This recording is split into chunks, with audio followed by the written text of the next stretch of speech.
the first thing they returned was not the money. It was the air. In March of 2026, I stood outside the former warehouse of Cassidy Events and Air while county trucks backed toward the loading bays.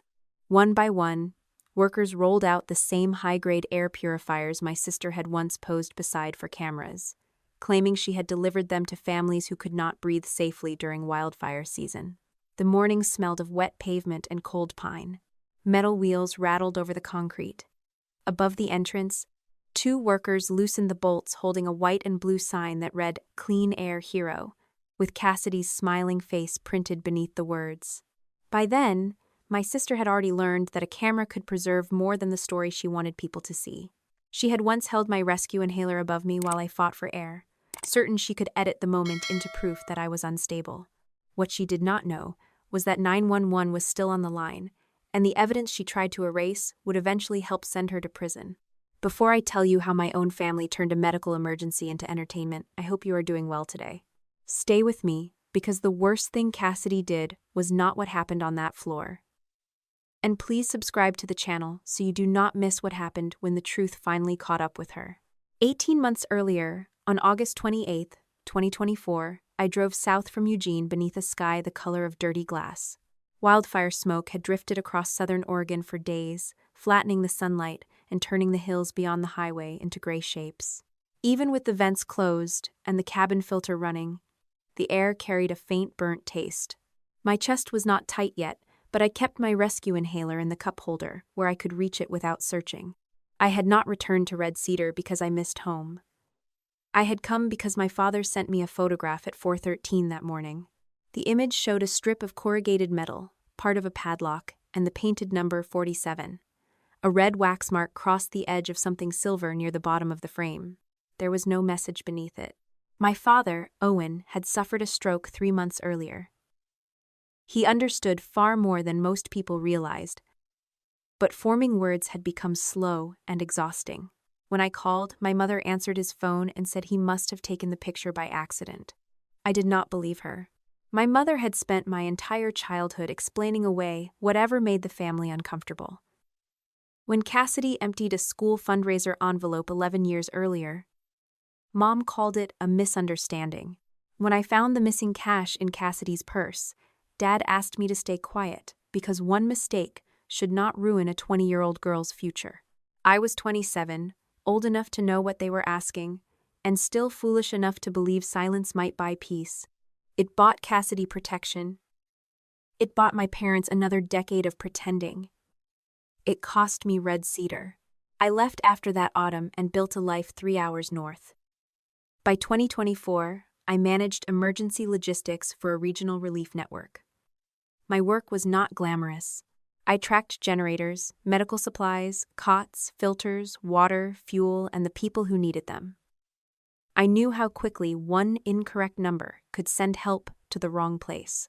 I also knew a warehouse door and an unexplained asset mark were not the kind of things my father photographed by accident. My plan was simple.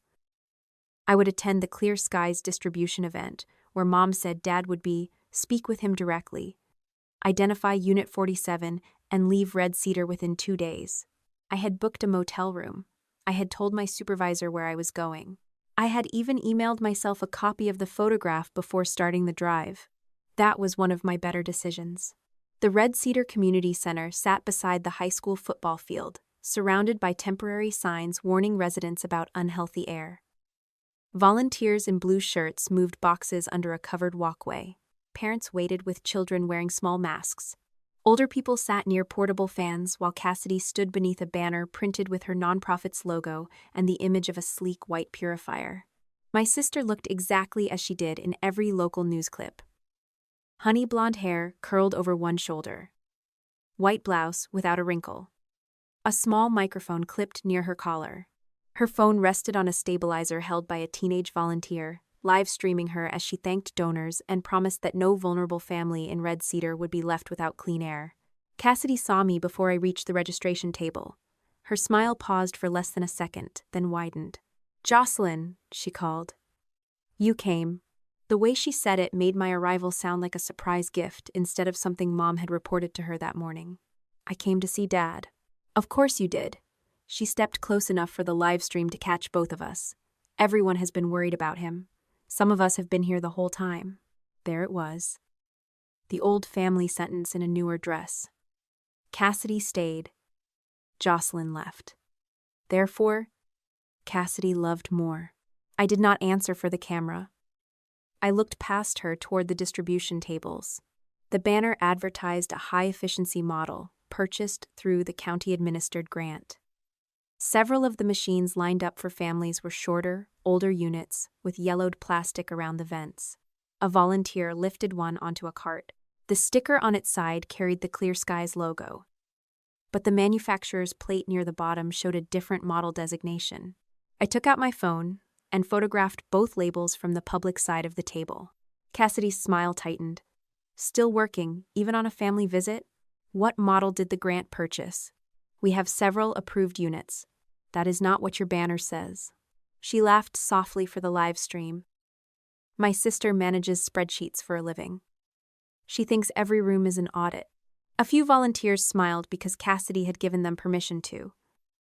I did not explain my job or defend myself. I took another photograph. Then I saw my father. Owen sat near the east wall in a wheelchair, thinner than he had been in the spring. His left hand rested on a black tablet. His right hand held the red wax pencil he had used for inventory work since I was a child.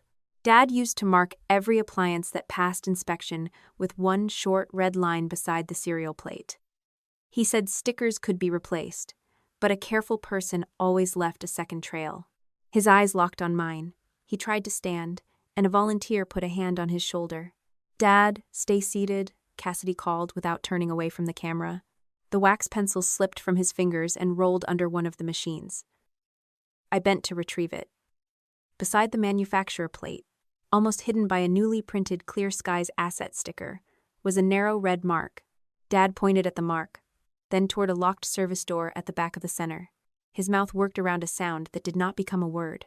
40, he managed. Mom appeared between us carrying a clipboard. He gets stuck on numbers now. Mara says not to pressure him. I am not pressuring him. You have been here 5 minutes. Dad tapped the tablet hard enough to make the case click. Cassidy glanced over, saw the red pencil in my hand, and walked toward us. "We are about to demonstrate the airflow," she said. "Can this wait until after the live stream? Turn the camera off and it can happen now." Her expression remained pleasant, but the skin around her eyes changed. "This event is for the community, Jocelyn. Not everything has to stop because you arrived." An employee from Cassidy's private event company rolled a compact haze machine beside the display purifier. I recognized the black housing and the sweet chemical scent before the machine fully started. A pale stream spread across the floor, designed to make the purifier's intake visible on camera. The smell struck the back of my throat like hot syrup. I stepped away immediately. "Turn that off." Cassidy kept her attention on the live stream. The haze is water-based and safe. Safe for most people is not safe for everyone. "Turn it off." The employee looked at her. Cassidy made a small circular motion with one finger, telling him to continue. My airways narrowed before fear had time to catch up. The first breath came in shallow. The second stopped halfway, as if a belt had tightened beneath my ribs. I moved toward the east exit, pulled my inhaler from my pocket, and used it according to the plan my pulmonologist had given me after a serious attack years earlier. Usually, relief began quickly. That afternoon, it did not. I pushed through the door into the covered entryway. Smoke from the wildfire hung outside, so going farther into the parking lot would not help. I stayed near the doorway, away from the haze, and tried to speak. The sentence broke after 3 words. That was my threshold. I took out my phone and called 911 while I could still provide my location. "Severe asthma attack," I said when the dispatcher answered. "Red Cedar Community Center. East entrance. Rescue inhaler used." Not improving enough. She asked whether I could speak in full sentences. I tried and failed. She told me paramedics were being dispatched, instructed me to put the call on speaker, sit down, and stay connected. I lowered myself beside a wooden bench. My knees pressed against rough concrete. The edges of my vision began to lose detail. Every breath made a thin, tight sound that seemed too small to belong to an adult body. I placed the phone face up near my shoe, but the screen dimmed after a few seconds. I needed both hands to steady the inhaler and prepare the next dose in my action plan. Cassidy came through the doorway holding her own phone vertically. She was filming. "Stop," I managed. "Everyone just watched you storm out of my event," she said. "Now they get to see why." I raised the inhaler. Cassidy reached down and snatched it from my hand. For a moment, I stared at the blue plastic between her fingers. I could not understand the action because no reasonable person would take rescue medication from someone who could barely breathe. Then she lifted it near her shoulder, just outside my reach, keeping my face centered on her screen. "Give it back," I said, though only part of the sentence carried sound. Cassidy smiled at the camera. "Gasp, loser. This will be hilarious." My knees slid fully to the floor. Pressure crushed inward from both sides of my chest. I reached for the inhaler, but she stepped back. Mom appeared behind her. She looked at me, then at Cassidy's phone. "Do not let her ruin the whole video," she said. "The paramedics are probably already coming." That sentence told me everything about the order of importance in my family. Cassidy's footage came first. My breathing came second. Mom's belief that help would arrive eventually was enough to excuse what happened before it did. A woman's voice burst from the phone near my foot. "Ma'am, give her the inhaler now. Paramedics are on the way." Cassidy froze. Her eyes dropped toward the dark screen on the concrete. "Who is that?" she asked. "This is emergency dispatch. Return the medication immediately." Cassidy's face changed, not into concern, but calculation. She looked at her camera, at Mom, and then at the inhaler as if deciding which version of the scene could still be saved. "She already used it," Cassidy said. "She does this when she panics." The dispatcher repeated the instruction. Cassidy hesitated long enough for the silence to become an answer. Then my father struck the inside of the glass door with the flat of his hand. Owen had pushed himself close to the entrance. His tablet hung from its strap. He pointed at Cassidy, then toward the back of the building. 47, he forced out. "Red marks." Mom turned on him. "Owen, stop. You are confused." He hit the glass again. Sirens rose beyond the parking lot. Cassidy finally dropped the inhaler beside my hand, but she kept filming until a paramedic ordered her to move. A mask covered my face. Medication mist cooled my mouth and throat. Someone lifted my phone from the ground and told dispatch they had reached me. Cassidy spoke rapidly to a police officer who arrived behind the ambulance. She said I had become emotional, grabbed at her, and frightened the volunteers. Mom nodded beside her. Neither of them mentioned the haze machine until I tried to point toward it. The employee had already rolled it away. As the paramedics loaded me into the ambulance, Dad pressed his palm against the dusty glass door. With one finger, he wrote the number 47, slow enough that I could follow every line. At the hospital that night, after the nebulizer treatments and the first steroid dose loosened my chest, I opened the photograph he had sent before dawn. I enlarged the lower corner until the pixels blurred. Behind the red wax mark was the edge of a metal door. Above it, in chipped black paint, were 2 words and a number. Unit 47. The hospital kept me overnight because my breathing improved in waves instead of all at once. The first nebulizer treatment loosened the vice around my chest, but the relief faded before the nurse finished entering my medication history. A second treatment helped more. By midnight, I could speak without stopping every few words, though my voice had been scraped down to a dry whisper. The emergency physician listened to my lungs twice before deciding I did not need intensive care. He prescribed a short course of oral steroids, reviewed the action plan stored in my phone, and told me not to drive until the dizziness and tremor from the medication had passed. He documented the wheezing, reduced airflow, elevated pulse, and the times each treatment was given. When I told him Cassidy had taken my inhaler, he entered it under patient-reported history. That distinction mattered. A medical record could prove I had suffered a serious asthma attack. It could not prove who had taken the inhaler, unless someone had witnessed it or another record supported my account. The dispatcher had heard enough to become the first neutral witness. A police officer came to my room shortly after sunrise. He did not arrive with handcuffs or an announcement that Cassidy had been arrested. He asked me to describe what happened in order, beginning with the haze machine and ending when the paramedics took over. I gave him the name of the community center, pointed out where my phone had been lying, and told him the dispatcher had spoken directly to Cassidy. He wrote everything down, then said the call recording would be requested through the proper process. "What did my sister say?" I asked. "She said she picked up the inhaler because she thought you had already overused it." "That is not what happened. I understand that is your statement." His careful wording irritated me, but it was honest. He had two sisters telling different stories. A mother supporting one of them, and a chaotic scene full of volunteers who had been watching a live stream instead of the floor. The recording would matter more than my anger. After he left, I opened my phone and saw that Cassidy had already chosen the version she wanted Red Cedar to believe. Her video began with me on my knees. The haze machine was gone. My first attempt to leave the room was gone. My call to 911 was gone. The clip showed my hand reaching toward Cassidy while she stepped backward, holding something outside the frame. Then it cut to the paramedic pushing between us. The caption read, "My estranged sister returned after 11 years and disrupted a clean air event for vulnerable families. Please keep our father and our volunteers in your thoughts." Estranged was a useful word. It erased why I had left and made distance sound like a character defect. Disrupted turned an asthma attack into misconduct. Vulnerable families placed Cassidy among the people being harmed instead of among those doing harm. The comments multiplied while I watched. Some people remembered me from high school. Others knew only Cassidy's charity interviews.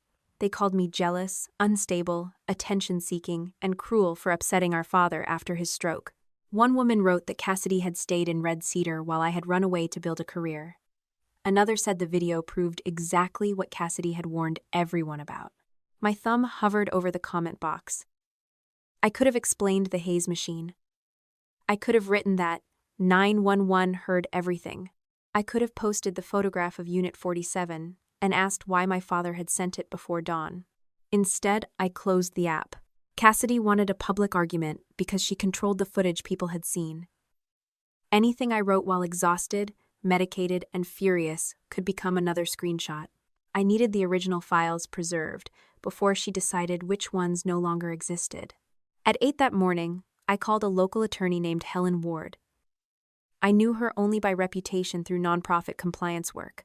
My voice was so hoarse that she asked whether I wanted to postpone the consultation.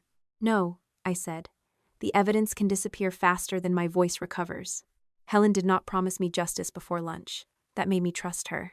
By late morning, she had sent written preservation notices to Cassidy, Clear Skies Red Cedar, Cassidy Events and Air, the community center, and the vendor listed on the public event page. The notices identified the live stream archive, original phone video, employee texts, work orders, invoices, building cameras, and any cloud backups connected to the event. She also submitted the appropriate request to preserve the 911 audio and dispatch log. "Preservation does not mean they will hand everything to us today," Helen warned. "It means they are now on notice not to destroy relevant material." What if Cassidy deletes it anyway? Then deletion becomes information. That was the first useful thing anyone had said to me since the ambulance doors closed. Marlene arrived shortly after noon, carrying a small overnight bag from my motel. She had brought a clean blouse, sweatpants, my charger, and the expression she used whenever she believed someone else had created a problem she would now have to manage. She set the bag on the chair without touching me. "Cassidy was terrified," she said. I looked at her. Of what? She did not know how serious it was. The dispatcher told her. By then, everyone was shouting. I was not shouting. I could barely speak. Mom pressed her lips together. "This is what you do, Jocelyn. You turn one terrible moment into a case file. One terrible moment is enough when someone takes away medication during a medical emergency." She gave it back. After emergency dispatch ordered her to. Mom glanced toward the open door, checking whether a nurse could hear us. Even after everything, privacy mattered to her more than honesty. "She thought you had used too much," she said quietly. That is the story Cassidy gave the police. It could be true. It is not. Her shoulders lowered as if I were exhausting her. "Your father cannot handle this." He barely slept. His blood pressure was high all night. "Then let me speak to him." "No, you cannot." The answer came too quickly. I asked for the name of the company that supplied the haze machine. Mom said she did not know. I asked for the original video. She told me Cassidy had already posted what she had. I asked why Dad had sent me a photograph of Unit 47. For the first time, Mom looked genuinely frightened. It was probably an old storage picture. Why did he send it at 4:13 in the morning? He gets confused about time.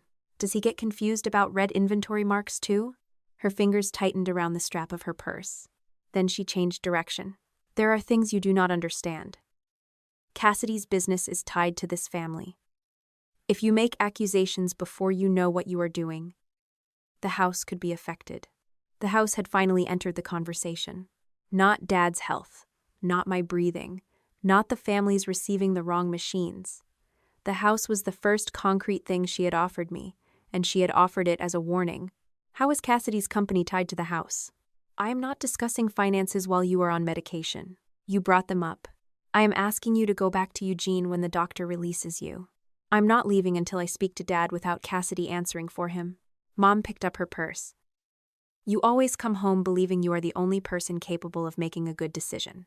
The accusation struck because part of it was true. I had spent years cleaning up systems other people neglected, and competence had hardened into a habit of assuming I should take over. But Mom was using a flaw I recognized to hide something she did not want examined. I make bad decisions too, I said. Staying quiet for 11 years was one of them.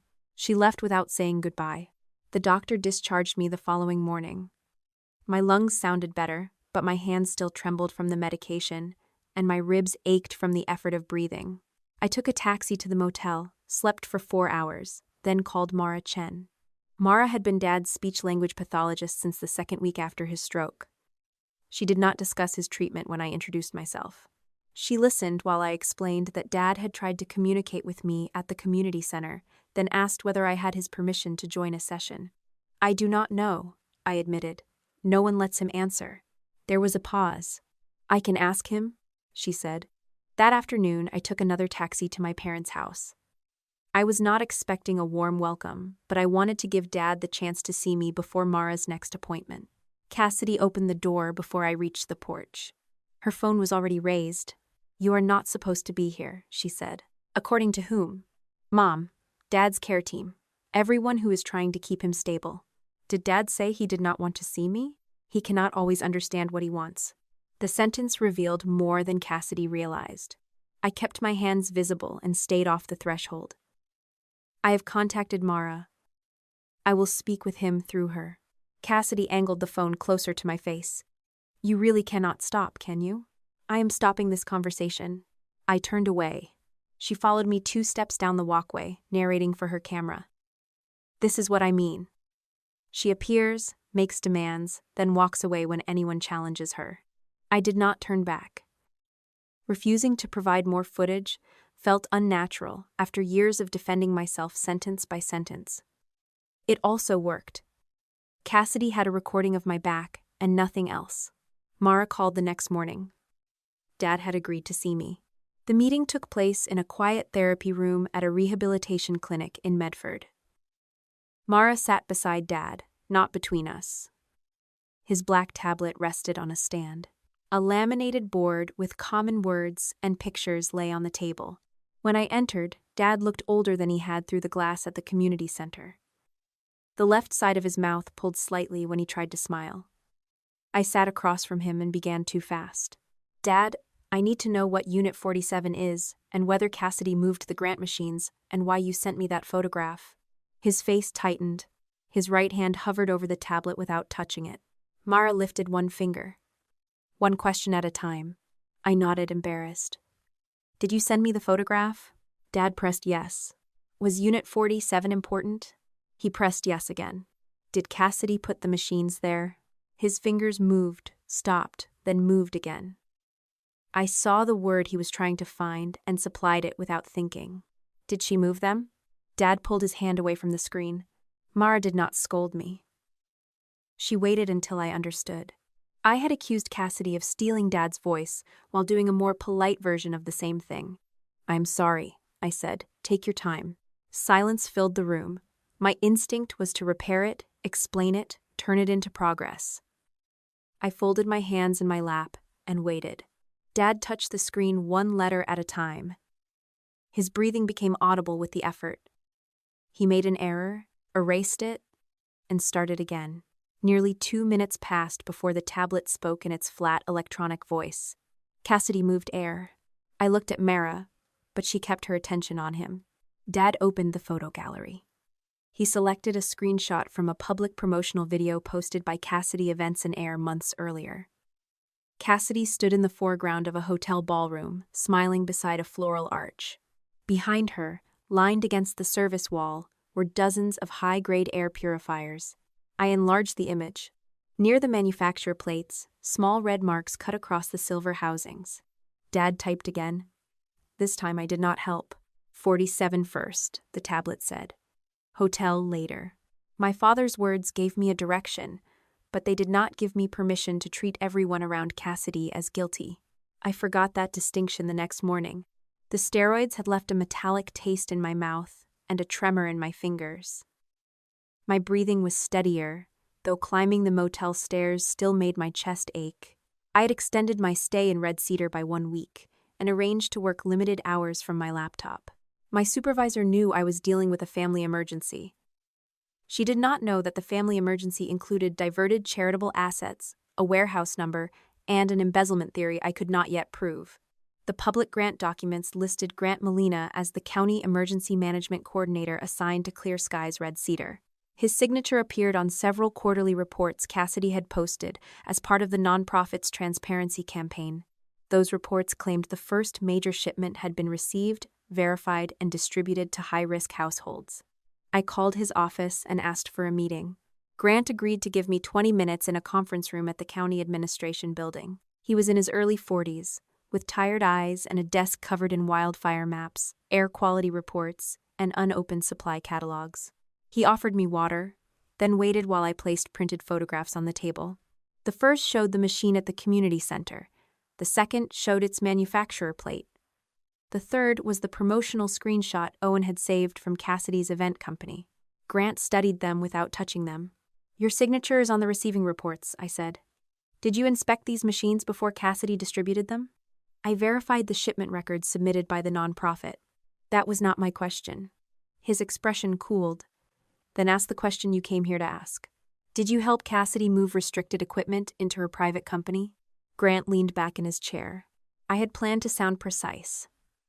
Instead, I sounded like someone who had already decided what the evidence meant and wanted him to confess before my 20 minutes ended. No, he said, and you should be careful about making that accusation. Your name is on the forms.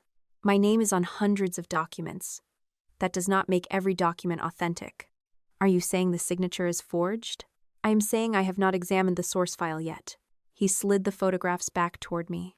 Grant explained that the county could provide grant agreements, purchase records, inventory requirements, and reports subject to disclosure. It could not hand me a list of families who received equipment, especially when those records could reveal addresses, medical vulnerabilities, or eligibility information. I do not need medical records, I said. I need to know which machines went where. And you are not the grant auditor. The words landed harder because they were true. I had spent years working inside emergency systems. I understood why access rules existed. Yet the moment the restrictions slowed me down, I had begun treating them as obstacles instead of protections. Grant continued, I can initiate a review of the electronic files attached to my name. I can compare the PDFs against originals in our document system.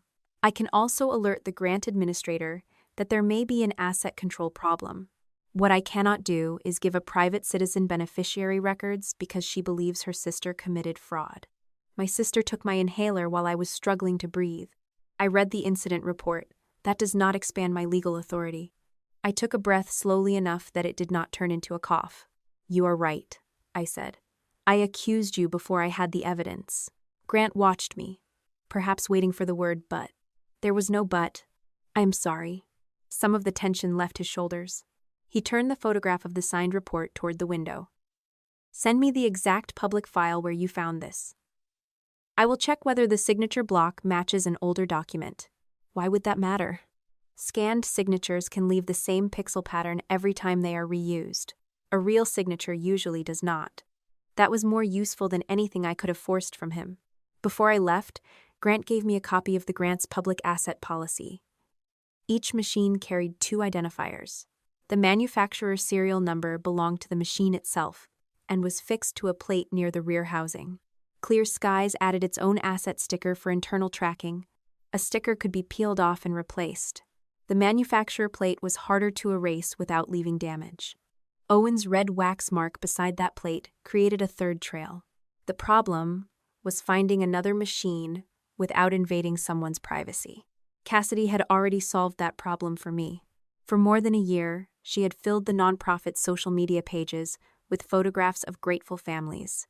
The posts used first names, interviews, and carefully staged images of children standing beside white purifiers. Some families had agreed to full promotional videos in exchange for helping the organization attract donations. I limited myself to people who had chosen to appear publicly. I did not search property records, medical information, school pages, or addresses. Even then, the work made me uncomfortable. Cassidy had turned their need into marketing. I did not want to turn it into my evidence board. One video appeared repeatedly in Clear Skies fundraising material.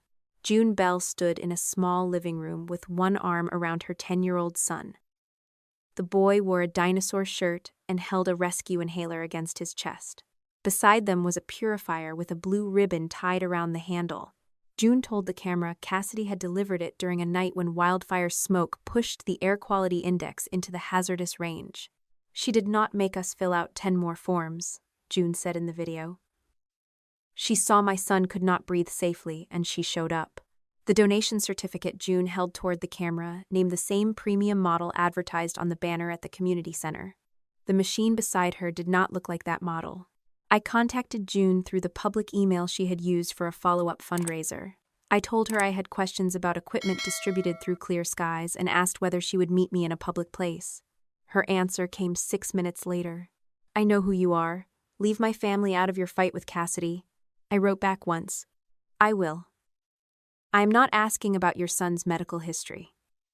I only want to verify the model printed on your donation certificate. You can say no." She did not respond until the next morning. We met at a coffee shop beside a grocery store. June arrived in work scrubs with her hair pulled into a loose knot. She did not order anything. She sat across from me and placed her phone on the table, as if prepared to record. "Cassidy told me you would come after the families next," she said. "I am not coming after you. She said you think we helped steal from the grant. I have never said that. She said you have been calling the county and accusing people." Grant had not told Cassidy about our conversation. Either someone else had, or Cassidy had anticipated the path I would follow. I opened my folder, then stopped. June's eyes moved to the columns and numbers on the first page. Her face hardened. "What is my son on that sheet?" she asked. "Household number 6? Asthma case 3? The question exposed exactly what I had done wrong. I had organized the public advertisements by date, machine model, and visible identifier. It made sense operationally. It also reduced June's worst nights to a row in my analysis. I closed the folder. "You are right," I said. She looked surprised. "I came here thinking that if I showed you enough discrepancies, you would understand why this matters. I did not ask what it cost you to let Cassidy film your family in the first place." June glanced toward the window. Cars passed through the smoky afternoon with their headlights on. "My son had been coughing for 2 days," she said. "Every store was sold out of filters.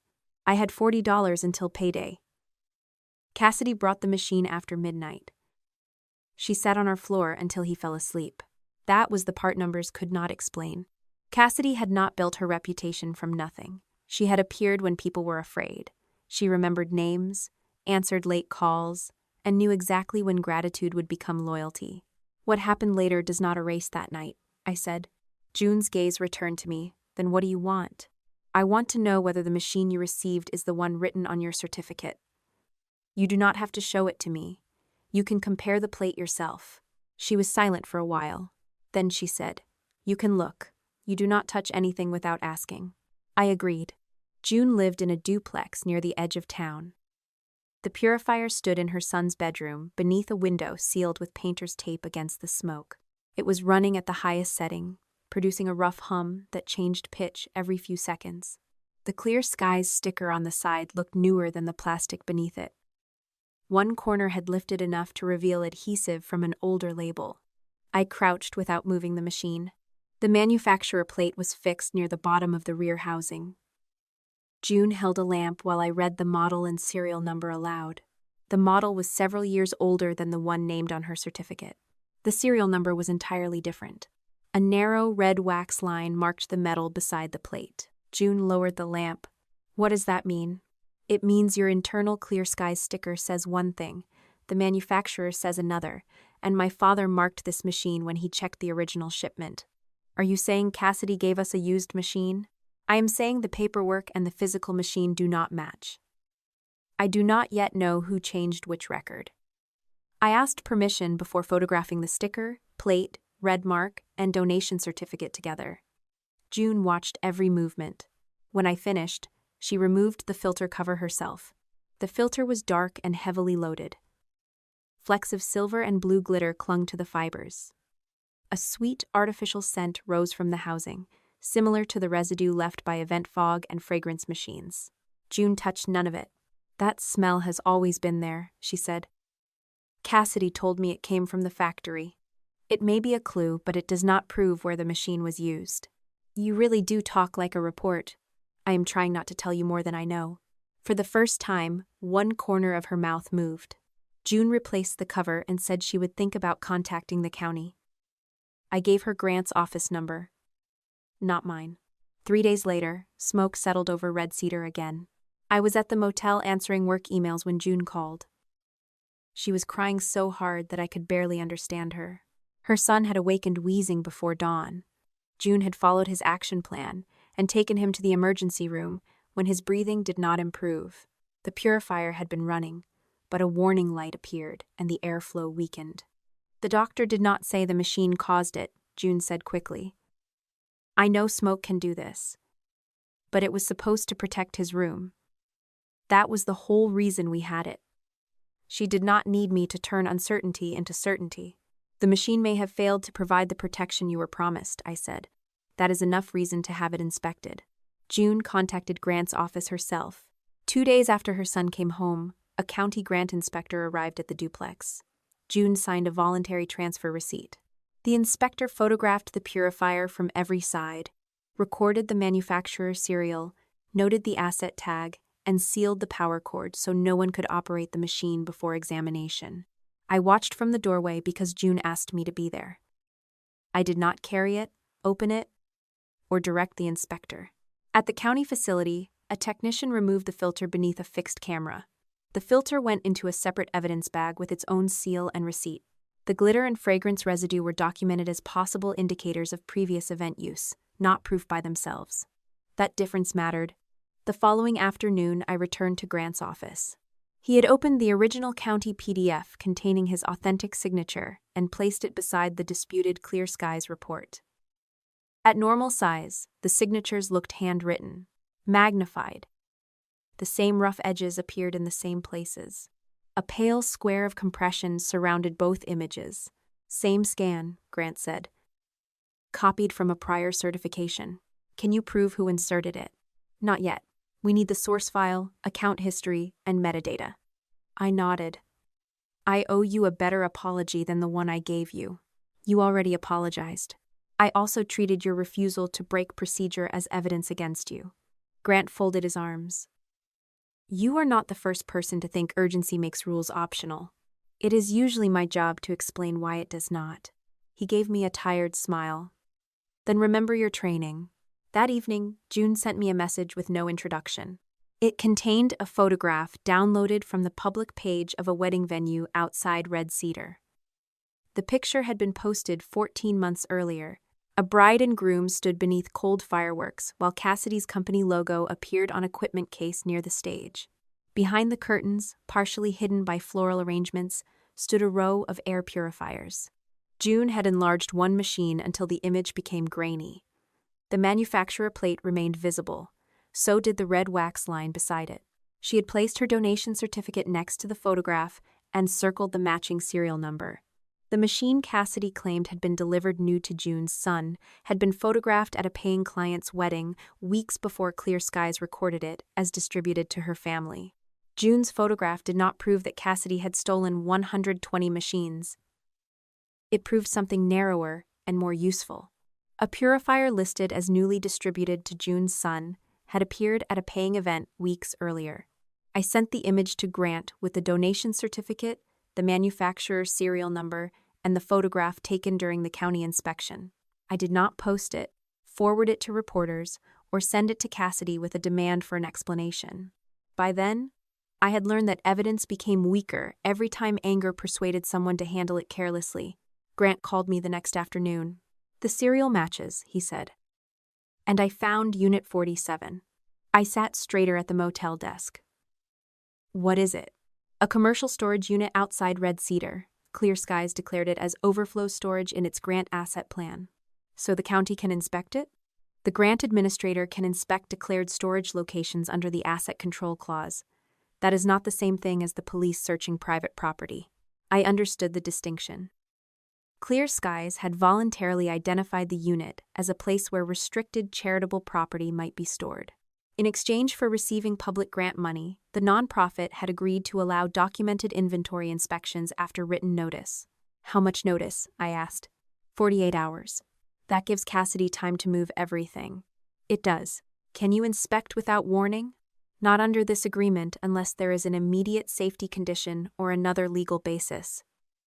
We do not get to rewrite the contract because someone may abuse its limits." Grant's answer frustrated me, but I could not call him obstructive for following the same process I wanted to rely on later. If the county ignored its own rules, Cassidy's attorney would use that mistake to attack everything found inside. "What do you need from me?" I asked. "The serial list you have compiled from public images and the machine June surrendered. Nothing else. Do not contact the storage company or go near the unit. I was not planning to break in." "You were willing to accuse me of fraud in my own office." "That is fair." The county grant administrator sent formal notice to Clear Skies, its board chair, Cassidy as executive director, and the storage facility.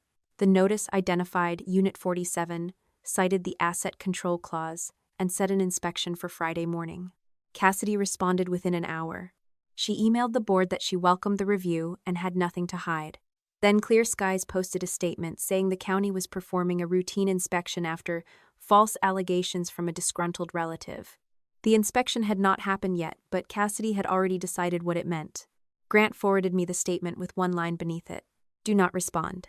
I did not. On Thursday afternoon, the manager of the storage facility called Grant's office. His name was Eli Navarro. He had managed the property for 6 years and handled access logs, gate records, tenant files, and camera retention requests. Grant asked whether I could join the call as the person who had supplied the serial information.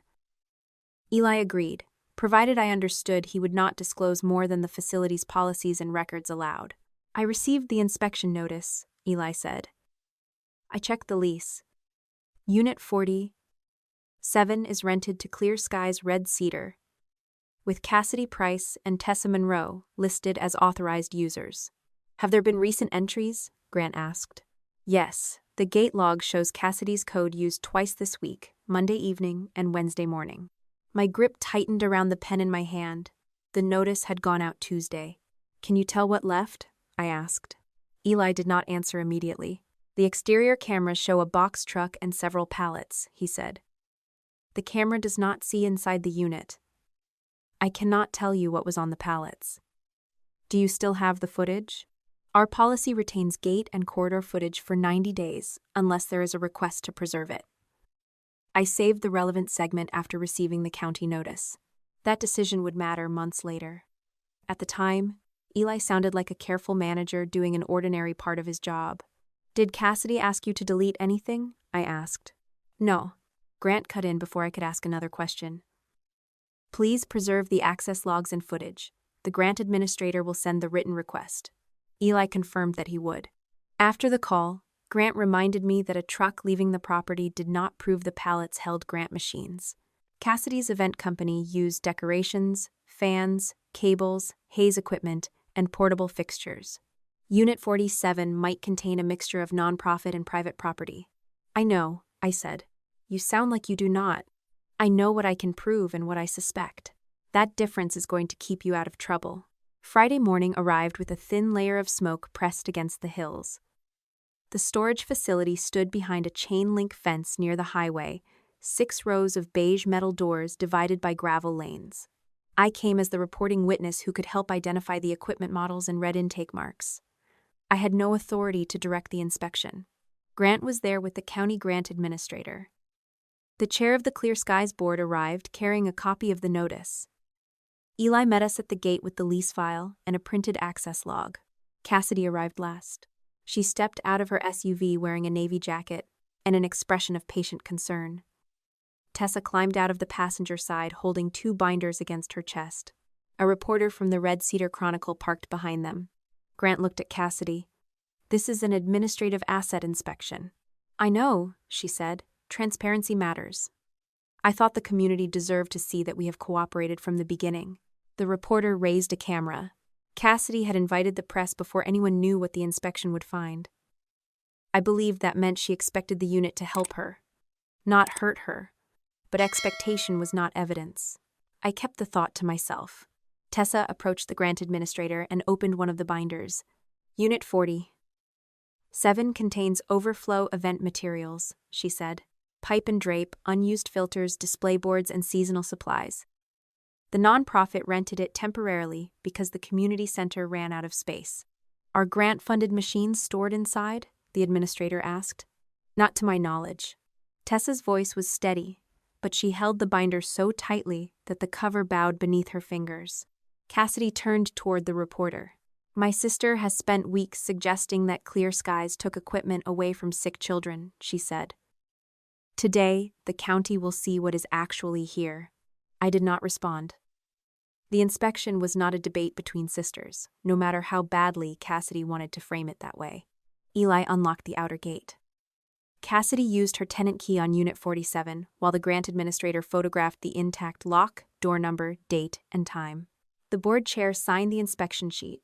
Eli noted every person present. Then the metal door rolled upward. The unit was almost empty. Several folded backdrops leaned against one wall. Clear plastic bins held artificial flowers, extension cords, table linens, and lighting clamps. 3 cardboard boxes were labeled filters, but no purifiers stood behind them. The concrete floor told a different story. Clean rectangles interrupted the layer of dust, each the size of a shipping pallet. Parallel wheel tracks led from the back wall to the door. Along one side, fragments of blue and white stickers clung to the floor where adhesive labels had been cut or peeled away. The grant administrator entered first. Grant followed. Eli remained near the doorway, documenting access. I waited until I was invited inside. Cassidy stood beside the reporter. As you can see, she said, there are no stolen machines. The reporter photographed the empty floor. The administrator opened the boxes labeled filters. Some held new replacement filters. Others held used filters wrapped in thin plastic without maintenance tags or machine assignments. He photographed them but did not declare what they proved. Grant pointed toward the floor. Were pallets removed after the inspection notice? Cassidy looked at Eli instead of answering. Eli checked his printed log. A box truck exited Wednesday at 9:17 in the morning. We had an event delivery, Cassidy said. This is a storage facility. Property moves in and out. What property? The administrator asked. Equipment belonging to Cassidy Events and Air. Why was private company equipment stored in a unit declared to the grant as non-profit overflow storage? We share certain operational costs. That is not illegal. The board chair turned toward Tessa. Is the nonprofit paying this lease? Tessa looked down at her binder. The payment allocation changed during the summer. That was not the question. Cassidy stepped between them without physically moving. She did it with her voice. This is exactly why Jocelyn's accusations are dangerous.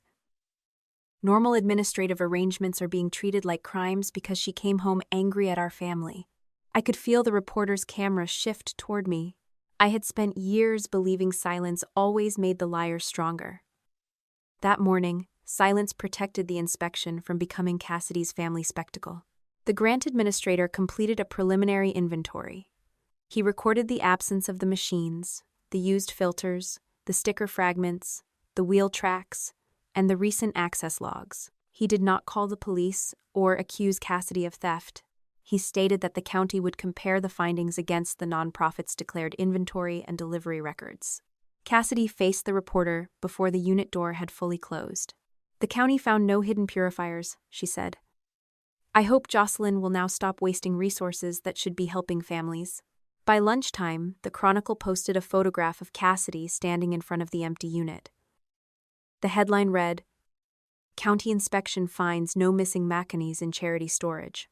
The article mentioned wheel tracks and pending records review in the 7th paragraph. Most readers never reached it. My employer called that afternoon.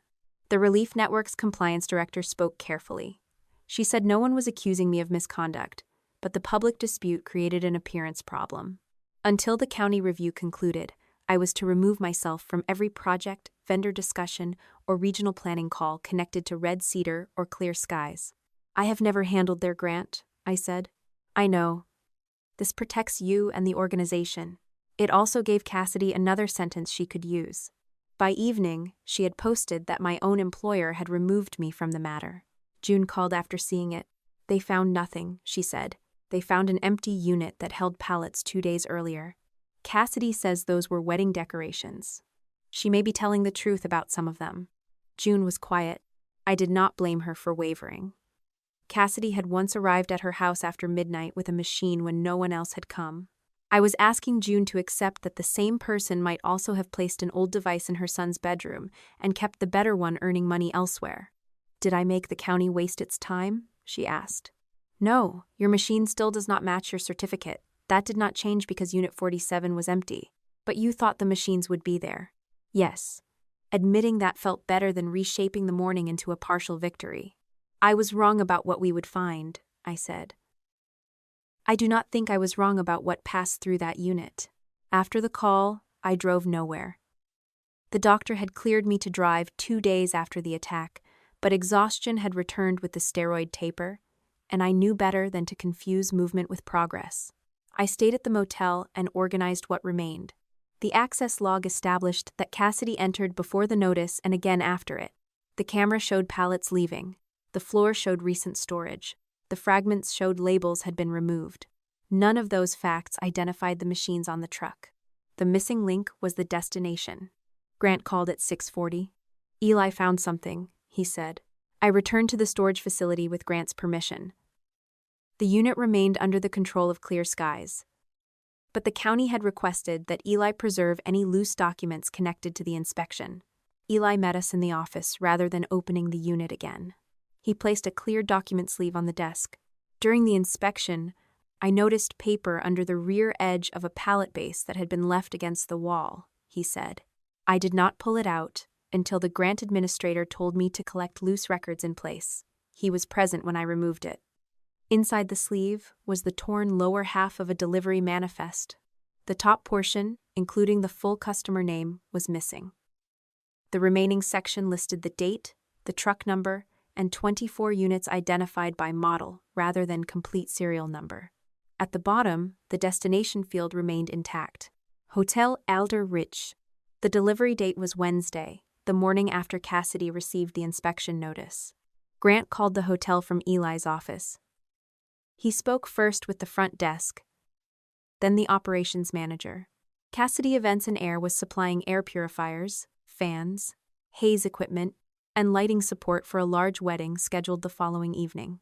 The operations manager checked the service corridor loading log. Cassidy's truck had delivered 24 purifiers at 10:48 Wednesday morning. Grant explained that some of the equipment might be restricted charitable property subject to a county-administered grant audit. He did not demand access. He asked whether the manager requested the grant administrator's information and called back 20 minutes later. The hotel would allow the county auditor and Grant to inspect the vendor equipment in the service corridor before it entered the ballroom. The hotel would preserve its loading log and relevant security footage. Cassidy's company would be notified through the formal process. Then Grant looked at me. "The auditor wants you there to identify where the manufacturer plates are located and recognize Owen's intake marks," he said. "You will remain under supervision. You will not touch anything unless instructed." "I understand." If the serial numbers do not match, we document that too. I understand that as well. The empty unit had given Cassidy a headline. The torn manifest gave us an address. The following afternoon, before hundreds of wedding guests entered Hotel Alder Ridge, the county would finally look behind the new asset stickers Cassidy had placed on the machines. Hotel Alder Ridge had stopped Cassidy's equipment in the service corridor before it reached the ballroom. When I arrived, the wedding staff were still arranging white roses around the entrance. Through the closed ballroom doors came the muted pulse of a sound check and the clatter of silverware being placed on tables. The service corridor smelled of floor polish, cut flowers, and the sweet residue of the haze machines waiting on black carts. 24 air purifiers stood in 2 rows beneath fluorescent lights. The hotel's operations manager, Denise Park, had printed the loading log and marked each unit as temporarily held pending the county review. The county grant administrator stood beside Grant with a camera, evidence labels, and a copy of the Clear Skies intake manifest. I signed a form acknowledging that I was present only to identify the location of manufacturer plates and the red intake marks my father had made. I was not allowed to handle the machines. I did not need to. The first purifier had a glossy Cassidy Events and Air sticker, covering the place where a Clear Skies asset tag would normally sit. The sticker looked new. The plastic housing beneath it carried shallow scratches from an older label. I pointed toward the lower rear panel. The manufacturer's serial plate is below that vent. The auditor crouched, photographed the entire machine, then moved closer for the plate. He read the serial number aloud while Grant checked it against the original intake manifest. It matched. Beside the plate was a narrow red line made with wax pencil. The auditor placed a removable evidence marker near the machine without attaching anything to it. He recorded the date, time, hotel location, vendor, manufacturer, serial, and visible asset tag. We repeated the process with the next unit. That serial matched too. By the 6th machine, Denise had stopped pretending this might be a misunderstanding. She stood with her arms folded, watching Grant move down the intake list. Cassidy's company told us these belonged to their private rental fleet, she said. That may be true for some units, Grant replied. We are documenting only what the original county records show. 3 of the 24 machines were legitimate Cassidy Events property purchased before the grant. Their serial numbers did not appear on the Clear Skies manifest, and there were no red marks beside their plates. The remaining 21 were grant-funded machines. Each one carried a new private company sticker. Each one still carried the manufacturer's serial that connected it to Clear Skies. 19 had Owen's red intake mark. On 2, someone had scraped the area beside the plate, leaving dull streaks in the plastic. The auditor photographed those marks as possible tampering but did not declare who had caused them. I felt no rush of victory. The machines were real, but so were the families who had received older replacements while these units cleaned smoke and perfume from luxury ballrooms. One of the purifiers had been assigned to June's household in the ledger. Another had been listed as delivered to an assisted living resident who appeared in one of Cassidy's fundraising posts. A third was supposedly operating in a preschool during hazardous air days. Instead, all 3 were waiting behind a wedding hall, where the floral budget probably exceeded what June earned in a year. The ballroom doors opened briefly. A coordinator stepped into the corridor and asked Denise how long the inspection would take. We have guests arriving in 3 hours, she said. Denise looked at the rows of machines. Find another vendor. The coordinator stared at her. Tonight? Tonight? The door closed again. That was when Cassidy arrived. She came through the loading entrance with a man in a charcoal suit carrying a leather portfolio. I recognized him from Helen's preservation correspondence as the attorney for Cassidy Events and Air. Cassidy wore a cream jacket and low heels, dressed for a business meeting rather than an equipment delivery. Her gaze moved across the evidence markers, the auditor's camera, and the loading log in Denise's hand. Then she saw me. You brought my sister into a commercial inspection? She asked Grant. The grant administrator requested her assistance identifying intake marks, he said. She has not touched the equipment. Cassidy looked at the auditor. Those machines are part of a lawful social enterprise program approved by the nonprofit's former inventory coordinator. My father, I said. Her attorney raised one hand. We should keep this focused on documents rather than family allegations. That would be useful, Grant said. Please provide the written approval authorizing restricted grant assets to be transferred to a private company. Cassidy did not hesitate. Her attorney opened the portfolio and removed a clear folder. We anticipated that request. He handed the folder to the grant administrator, not to me. Inside was a 6-page agreement dated the previous November. The title read, Temporary Equipment Utilization and Revenue Sharing Plan. The document authorized Cassidy Events and Air to use up to 40 Clear Skies purifiers during the low-smoke season. Rental proceeds were supposed to be deposited into the nonprofit's operating account and restricted to filter replacement, maintenance, and community distribution. The machines were required to return to Clear Skies before July 1st. It was now late August. Smoke covered Red Cedar. 21 of those machines were preparing to work a wedding. Grant read the conditions twice. "Where is the written approval from the county grant administrator?" he asked. Cassidy's attorney answered. The nonprofit believed it had internal authority to generate supporting revenue. The grant agreement specifically prohibits commercial rental without county approval. This arrangement was intended to preserve the charitable program, not enrich a private party. The auditor looked at the rows of Cassidy Events stickers. Then why were the machines relabeled as private company assets? Cassidy stepped forward. Because hotel clients require a single vendor inventory system. The manufacturer's serial numbers were never removed. That does not answer the question, Grant said. Cassidy turned to me instead. You think you found a crime because Dad tried to keep Clear Skies alive? I have not called the agreement a crime. You have implied worse for weeks. I said the machines and records did not match. They do not. Her voice sharpened. The nonprofit could not keep replacing filters while donors expected everything for free. We created rental revenue during the months when the machines were sitting idle. They were not sitting idle in August. The wedding contract was signed months ago. Then you should have returned the machines and supplied the hotel with your own equipment. You have no idea what it cost to keep that program running after you left. She had shifted the argument from whether she violated the agreement to whether I had earned the right to question her. I did not follow her there. How much rental income went back to Clear Skies? I asked. Her attorney answered before she could. Financial allocation is under review. That means you do not want to say. It means this corridor is not an accounting deposition. The county auditor closed the folder. The document will be preserved and compared against bank records, board minutes, grant reports, and the nonprofit ledger. Cassidy looked at him. You are treating an emergency solution like theft. Grant pointed toward the machine assigned to June.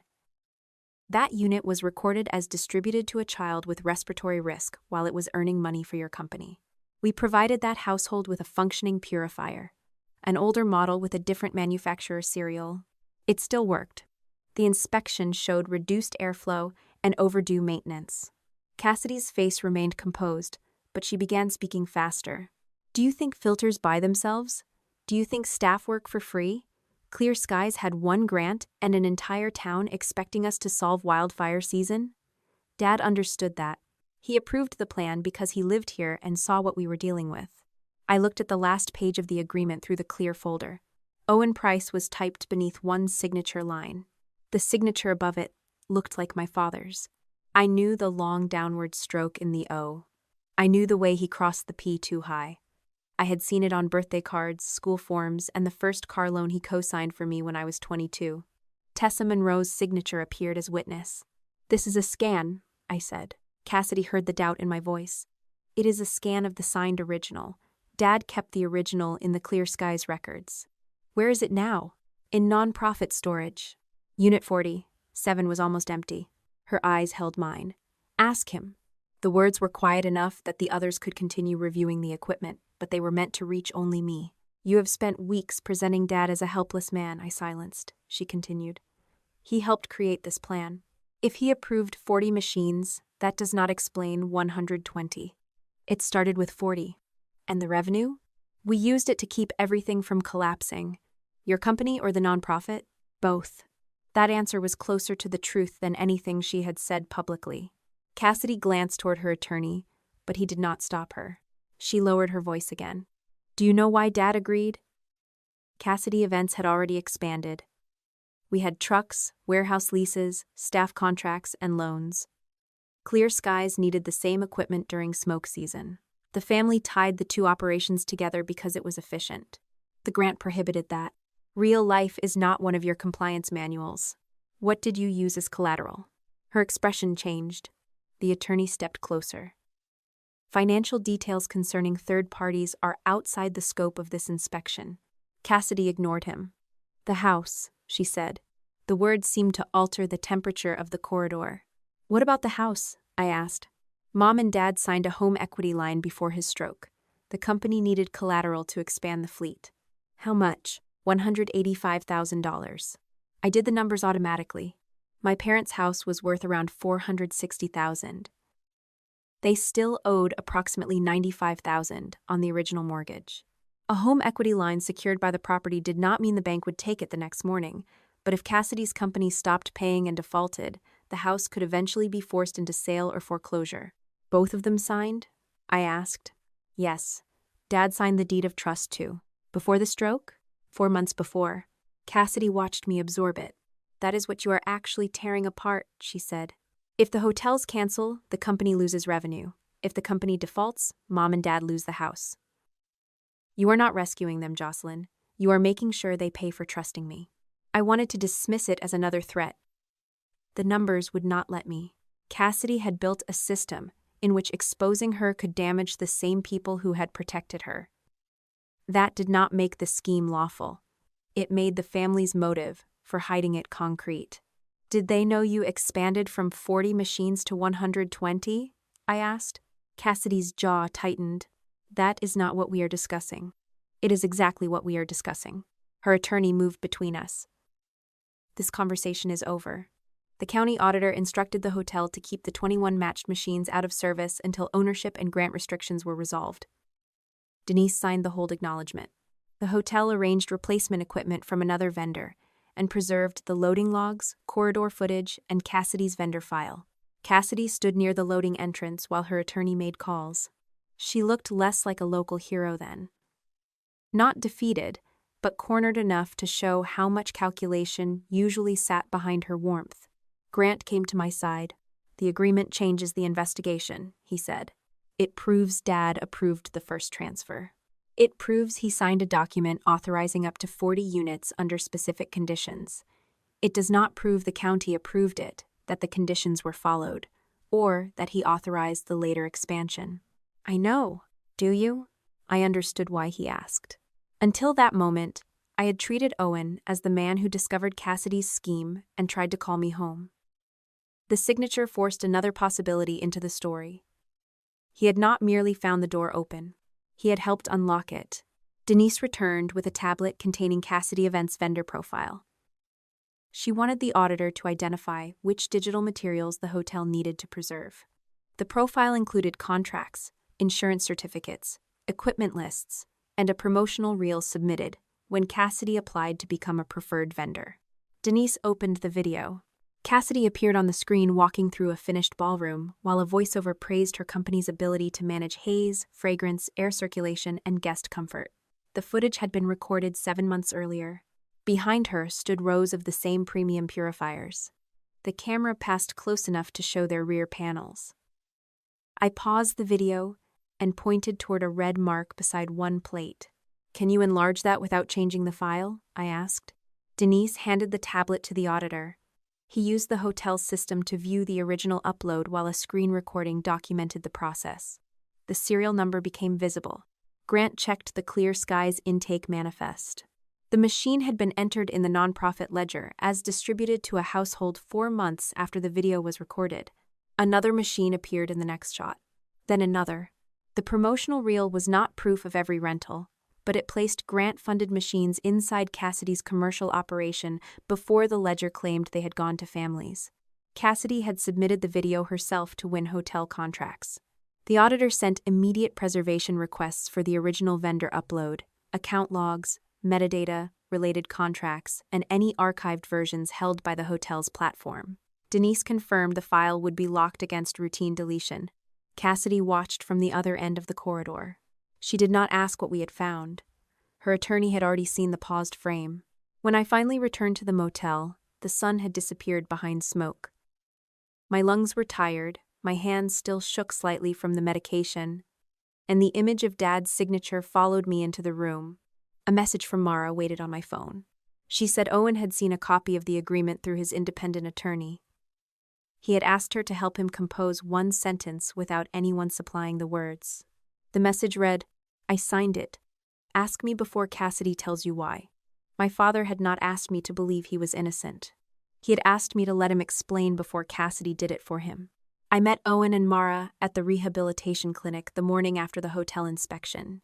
Grant had provided a copy of the temporary equipment agreement to Owen's independent attorney, who gave permission for us to review it together.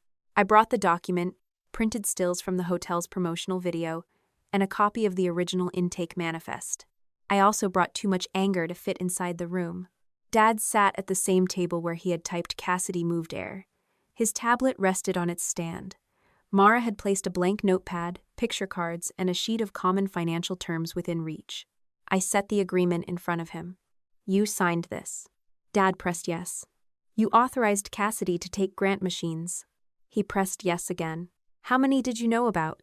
His fingers moved toward the number board, but I continued before he could answer. 40, according to the agreement." "Did you know she expanded it? Did you know she was replacing those machines with old units? Did you know Mom signed the home equity line?" Dad lifted one hand. I mistook it for an attempt to answer and supplied another question. "When did you realize the money was not going back to Clear Skies?" His face tightened. He looked at Mara, then closed the tablet cover. The click of the case sounded louder than my voice had. "Dad, we do not have time for this." Mara looked directly at me. "He does. Cassidy is moving equipment and rewriting records. And Owen is trying to tell you what happened. He has already admitted signing the agreement. That is one fact. You asked 6 questions in less than a minute. I need a timeline." "You need his timeline." I stood and moved toward the window. Outside, a delivery van crossed the clinic parking lot.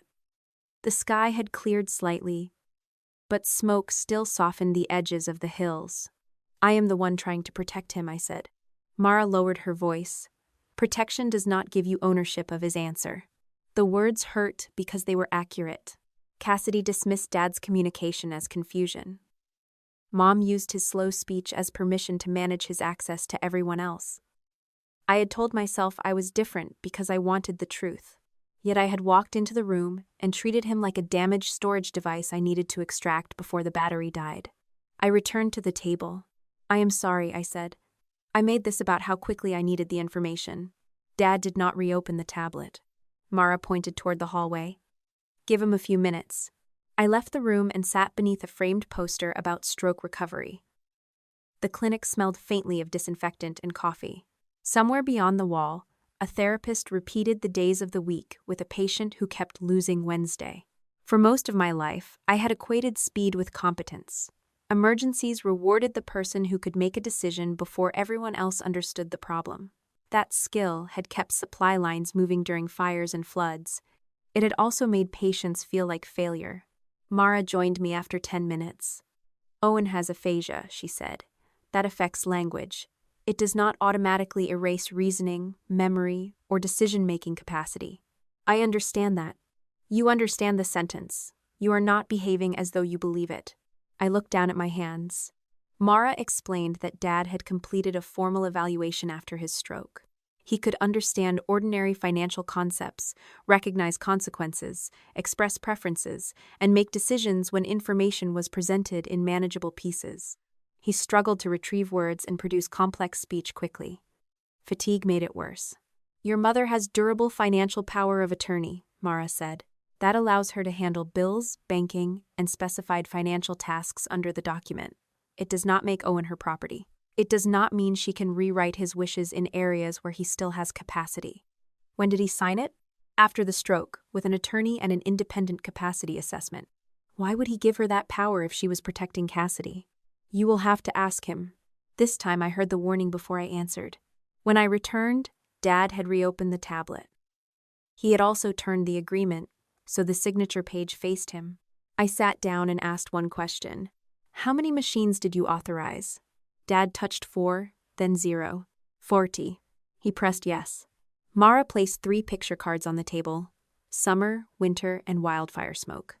Dad selected winter. The machines were supposed to be rented only during the low smoke season. He pressed yes. I waited. He typed slowly. Back by July. The agreement required exactly that. The units were supposed to return before wildfire risk increased. Did rental money have to go back to Clear Skies? Yes. Did it? Dad selected some, then typed, first. Only the early payments had reached the nonprofit. Using the manifest, Dad showed us how the original shipment had been processed. Months before Cassidy's rental plan existed, he had inspected each machine as it arrived. He checked the manufacturer plate, matched it to the county list, and placed a short red wax line beside the serial number. The marks had never been secret codes. They were simply his habit. Cassidy later discovered that the habit made the machines easier for him to recognize, even after someone changed the Clear Skies asset stickers. How did 40 become 120? I asked. Dad opened a photograph of warehouse shelves. He selected one row, then another, then a third. He typed one word, demo. Cassidy's company received more hotel and event contracts than her private fleet could supply. She moved additional machines without amending the agreement or seeking county approval. The nonprofit ledger continued listing many of those units as distributed or awaiting household delivery. What did families receive? Dad selected the picture for old, then pointed toward the screenshot of June's machine. Used units? Yes. Did you know immediately? No. He found a date on the calendar function of his tablet. The date was 6 months before his stroke. A mother had emailed Clear Skies after a smoke emergency. Her paperwork named a premium purifier, but the machine in her home had weak airflow and an outdated filter. She was not June. The complaint had happened months before I returned. Owen had compared the serial number in her photograph with the intake manifest. The premium machine assigned to that household appeared in a video from a corporate event. He showed us the email. The subject line read, "Equipment does not match certificate." Beneath it was a reply from Owen to Cassidy and Tessa. Stop transfers. Need full inventory. The email ended there. I looked at him. What happened to the message? Dad selected delete. You deleted your own warning? Yes. The answer sat between us without an excuse. Why? He opened a photograph of the Price house. Then he selected a bank icon, a red warning symbol, and the picture for fear. The company had already begun missing payments. The home equity line was secured against the house. If the contracts collapsed immediately, Owen believed the lender would move against the property. He also knew the county might hold him responsible for approving the first unauthorized rental plan. You were afraid of losing the house and being investigated. Yes. So you deleted the email? Yes. What did you do instead? Dad typed. Fix inside. He had confronted Cassidy privately and demanded that she return the machines, correct the ledger, and replace the units given to families. Cassidy promised she could repair the problem within 60 days if the company completed its existing contracts. Owen agreed to keep the matter inside the family. It was the same decision he had made 11 years earlier. Back then, the amount was small enough for him to call it a mistake. This time, the scale was larger, the paperwork more complicated, and the people harmed farther away from our dining table. The principle had not changed. He protected Cassidy first and expected truth to wait. You called me home after your stroke, I said. You wanted me to expose what you helped hide. Dad's fingers hovered above the screen. You asked me to do the thing you stopped me from doing in 2013. He pressed yes. Anger rose so quickly that my face became hot. You let me leave believing I was the problem. You watched Cassidy build a public reputation on the same behavior you had taught her, would always be forgiven. Then, when you could not fix it quietly, you sent me a picture and expected me to finish the job. Dad lowered his eyes. Mara did not interrupt me. She only watched to make sure I was speaking to him, not over him. I almost died on that floor, I said. Mom watched her keep the inhaler. Cassidy used my illness because she knew both of you had spent years calling my reactions excessive. Dad pressed both hands against the table. His mouth moved, but no clear word came. I did not complete it for him. He opened the tablet and typed for nearly a minute. I made her safe from truth. The electronic voice was flat. The meaning was not. I stood so abruptly that the chair legs scraped the floor. I need to leave. Mara nodded. Tell him whether you are coming back. I had not planned to. At that moment, I wanted Dad to feel the same uncertainty he had left me with for 11 years. But anger did not give me the right to use silence as punishment. "I am going outside for 20 minutes, I said. "Then I will decide whether I can continue today." Dad pressed yes. I walked around the clinic twice. My lungs had recovered enough for the movement, though cold air still made the center of my chest feel raw. I called Helen and told her what Dad had admitted. She did not tell me to forgive him because he was cooperating now. "His admission strengthens the timeline," she said. "It also exposes him to consequences. He knows. Make sure he continues to know. Cooperation is not immunity." That mattered to me. I did not want revenge badly enough to rewrite Dad as an innocent old man manipulated by Cassidy. He had opened the door. He had deleted the first warning. He had chosen the house over families who trusted the nonprofit. When I returned, Dad was still at the table. I sat across from him. "I am not promising forgiveness," I said. He selected, "Understand. I will not hide your signature. Understand. I will not tell investigators that Cassidy deceived you from the beginning. Understand. If you want this exposed, you have to tell the whole timeline yourself, with your own attorney, not through me." Dad's hand shook slightly as he typed. "Yes." I looked at the agreement again, then at the deleted email he had saved as a screenshot before removing it from the Clear Skies account. "How do you want to tell it?" That question changed the room. Until then, I had asked what happened, when it happened, and what Cassidy did. I had not asked what Dad wanted to do with his own responsibility. He opened a blank page and began building a statement with Mara's help. She did not choose the content. She broke the process into smaller tasks, offered word options when he requested them, and read each completed sentence back to him for confirmation. Owen wanted an independent lawyer, not the attorney Cassidy's company used. He wanted a new capacity review attached to any financial decision. He wanted the original agreement, intake manifest, screenshots, and deleted warning email turned over. He also wanted Marlene's financial power of attorney revoked. That decision required more than pressing a button. Dad's attorney would review the document, confirm his capacity for the decision, notify Marlene, and arrange new banking instructions. Until then, Mom still had authority to pay bills and handle accounts listed in the power of attorney.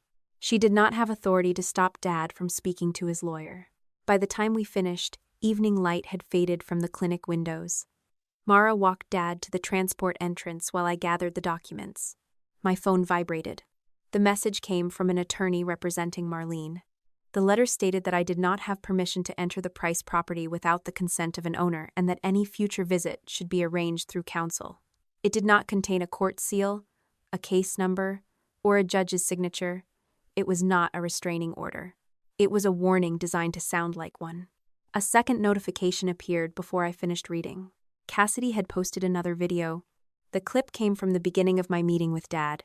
Someone had recorded through the partly open therapy room door before Mara closed it. The video showed me standing over the table holding the agreement and saying, "You signed this," followed by my rapid questions. It ended before I apologized. Cassidy's caption read, "This is how my sister treats our father after his stroke. We are taking legal steps to protect him." The comments began filling with the same words as before. Abuse, harassment, control. For several minutes, shame competed with anger because the footage showed something real. I had pressured Dad. Cassidy had not invented that part. She had only removed everything that happened after it. Mara returned and saw the video on my screen. "The clinic will preserve the hallway cameras and investigate who recorded it," she said. I gave Cassidy the footage she needed. "You made a mistake. Then you corrected your behavior. The public will not see that." Owen did. Dad was still near the exit. Mara asked whether he wanted to return to the room. He nodded. When he sat down again, I showed him Cassidy's post. I did not tell him how to respond. He watched the clip once. Then he opened his tablet. His first message instructed Mara to contact his attorney and proceed with the power of attorney review. His second message took longer. He erased it twice before settling on 4 words. The tablet spoke them into the quiet room. "Tell all." Me too. My father's 4 words did not repair what he had done, but they changed what happened next. Tell all. Me too. He was not asking me to protect him from Cassidy. He was refusing to let me construct a cleaner version of the truth on his behalf. 2 days later, Cassidy launched a campaign called Stand with Cassidy. The promotional video opened with photographs of her delivering filters during wildfire season, carrying boxes into senior apartments, and sitting beside frightened parents in emergency shelters. Then the music softened, and Cassidy appeared alone inside the Clear Skies office. My family is facing an attack from someone who has not lived in Red Cedar for 11 years, she said. I will not allow personal resentment to destroy the work this community built together. She never mentioned the 21 grant-funded machines found at Hotel Alder Ridge. She did not mention that June's certificate named a different model than the machine placed in her son's bedroom. She described the county audit as a paperwork review caused by confusion between nonprofit and social enterprise equipment. The camera widened. My mother sat beside her. Marlene wore a gray cardigan and held one of Dad's old photographs in her lap. It showed the 4 of us standing outside the Price house before I left Red Cedar. Cassidy had been 20. I had been 27 and still believed silence could keep the family intact. Cassidy was the daughter who stayed, Mom said. She cared for us when Owen had his stroke. She kept this community breathing while other people built lives somewhere else. Now she is being punished for doing everything she could to save her family and her hometown. The donation link appeared beneath them.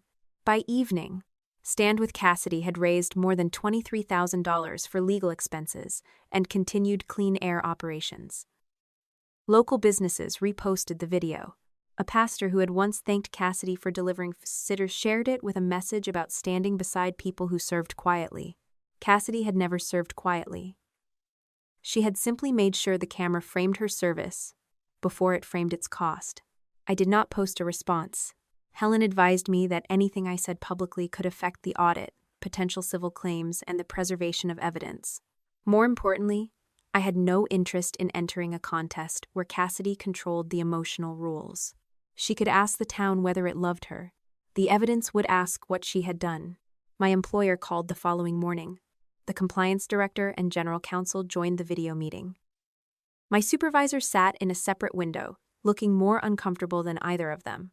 We want to clarify your status, the general counsel said. You are not being disciplined. Your position, salary, and benefits remain unchanged. I waited for the rest. Effective immediately, you are formally recused from all work connected to Red Cedar, Clear Skies, the county grant, and any vendor appearing in the investigation. I have never accessed Clear Skies records through our systems. We know. This is intended to make that boundary explicit. The written recusal prohibited me from using my organization's databases, analysts, staff time, vendor contacts, letterhead, or internal communication tools for anything connected to my family's case. If Red Cedar appeared in a regional planning call, I had to leave that portion of the meeting. Cassidy posted about the decision before lunch. Even Jocelyn's own organization has removed her from the case, she wrote. That was not what the letter said, but it was close enough to travel faster than a correction. For several minutes, I stared at my closed laptop and felt the old impulse to prove that I was still useful. My career had taught me how to trace assets, identify broken supply chains, and notice when an inventory report had been designed to conceal movement. Now I could not use the tools I trusted most. Helen called before I could convince myself that the restriction was unfair. This protects your job, she said. It also prevents Cassidy from claiming you used institutional power against a local nonprofit. It slows everything down. Yes, I hate that answer. You are allowed to hate it. You are not allowed to ignore it. I created a new rule for myself that afternoon. Every document related to Cassidy went through Helen Grant, the grant administrator, or the appropriate investigator. I kept a personal timeline, using only information lawfully provided to me. I did not contact vendors through work. I did not ask colleagues for favors. I did not search databases simply because I knew how. Cassidy wanted proof that I considered myself above the rules. I refused to provide it. June did not have the protection of a compliance department. Someone taped a printed copy of the Stand with Cassidy donation page to her locker at the assisted living facility where she worked. Across Cassidy's face, someone had written, "She helped your child." At the grocery store, A woman June knew from elementary school asked why she had turned against the person who came to her house during the smoke emergency. Another parent removed June from a local support group and accused her of endangering future donations. June called me from her car during a break. "I cannot keep explaining this to everyone," she said. "You do not have to. If I stop cooperating, what happens to the machine? The county already has it. The serial discrepancy and inspection results remain part of the review. So you do not need me. Your certificate and your account of how the machine was delivered matter. But whether you continue is your decision." She was quiet long enough for me to hear cars passing behind her. "Cassidy says you are using me to destroy her.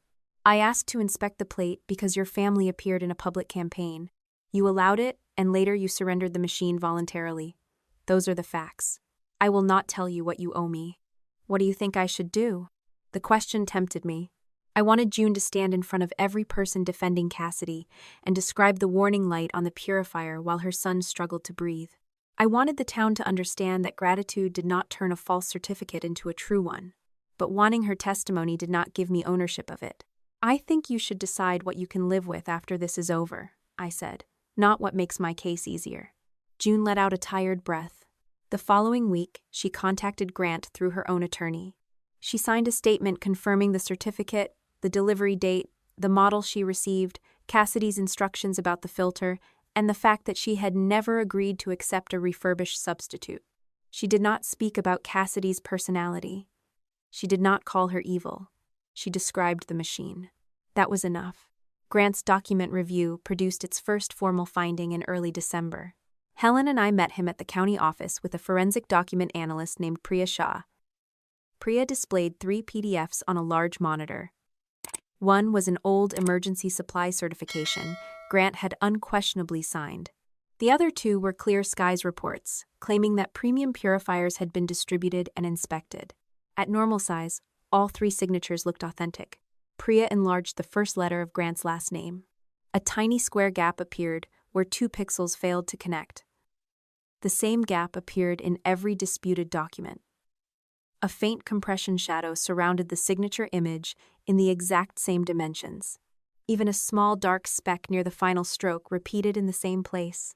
"A handwritten signature will vary," Priya explained. "These do not. They are the same image inserted into multiple files." "Can you identify who inserted it?" I asked. "We can identify the document history currently available to us." The original certification had been uploaded from Grant's county account more than a year earlier. The disputed forms had been created from a template associated with the Clear Skies Administrative Office. The metadata showed the files were edited and exported through an account assigned to Cassidy's executive office. That did not prove Cassidy's hands were on the keyboard. An assistant or contractor could have used the account. Priya stated the limitation before I asked.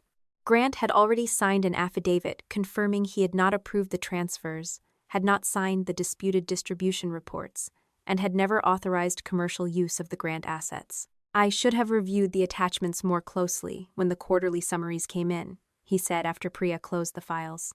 "You were sent completed reports with your signature already on them.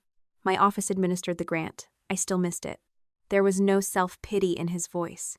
He was doing what Dad had finally chosen to do, separating responsibility from total blame. I understood then why Cassidy's version of events spread so easily.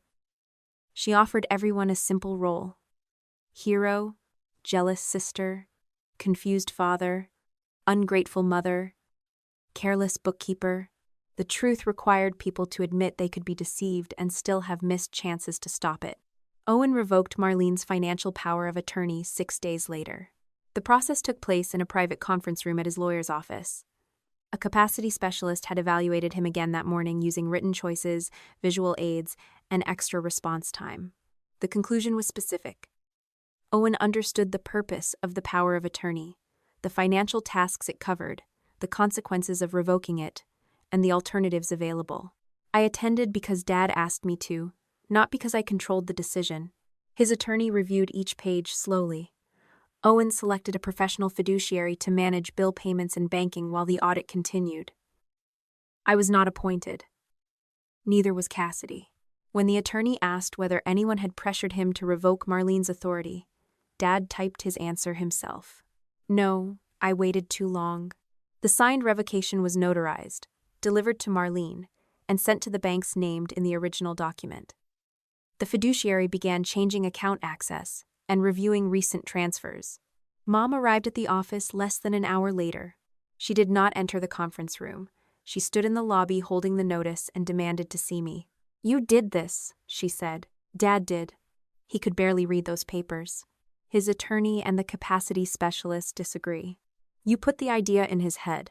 I looked through the glass wall toward Dad. He was seated beside Mara, waiting for transportation. He could see us, but he could not hear every word.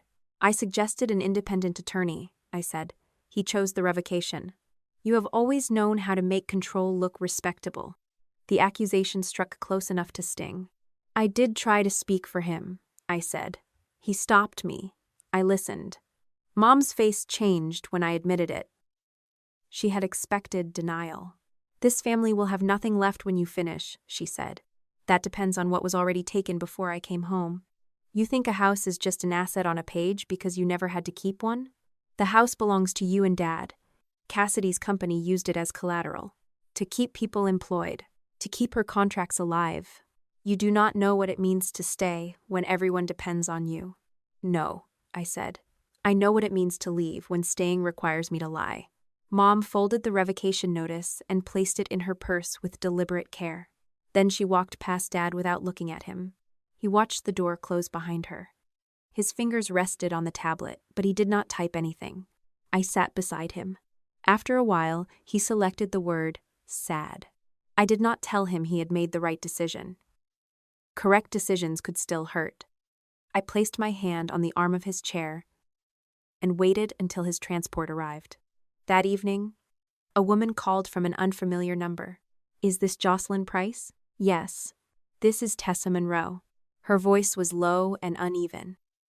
I could hear a heater running in the background, and the hollow sound of traffic outside a motel window. "I need your lawyer's contact information," she said. "Why?" "Cassidy gave me a statement to sign. It says the serial mismatches came from my bookkeeping, that I reused Grant's signature by mistake, and that she relied on the reports I prepared. Did you do those things?" "I changed dates. I kept old asset tags in the ledger after machines had been moved.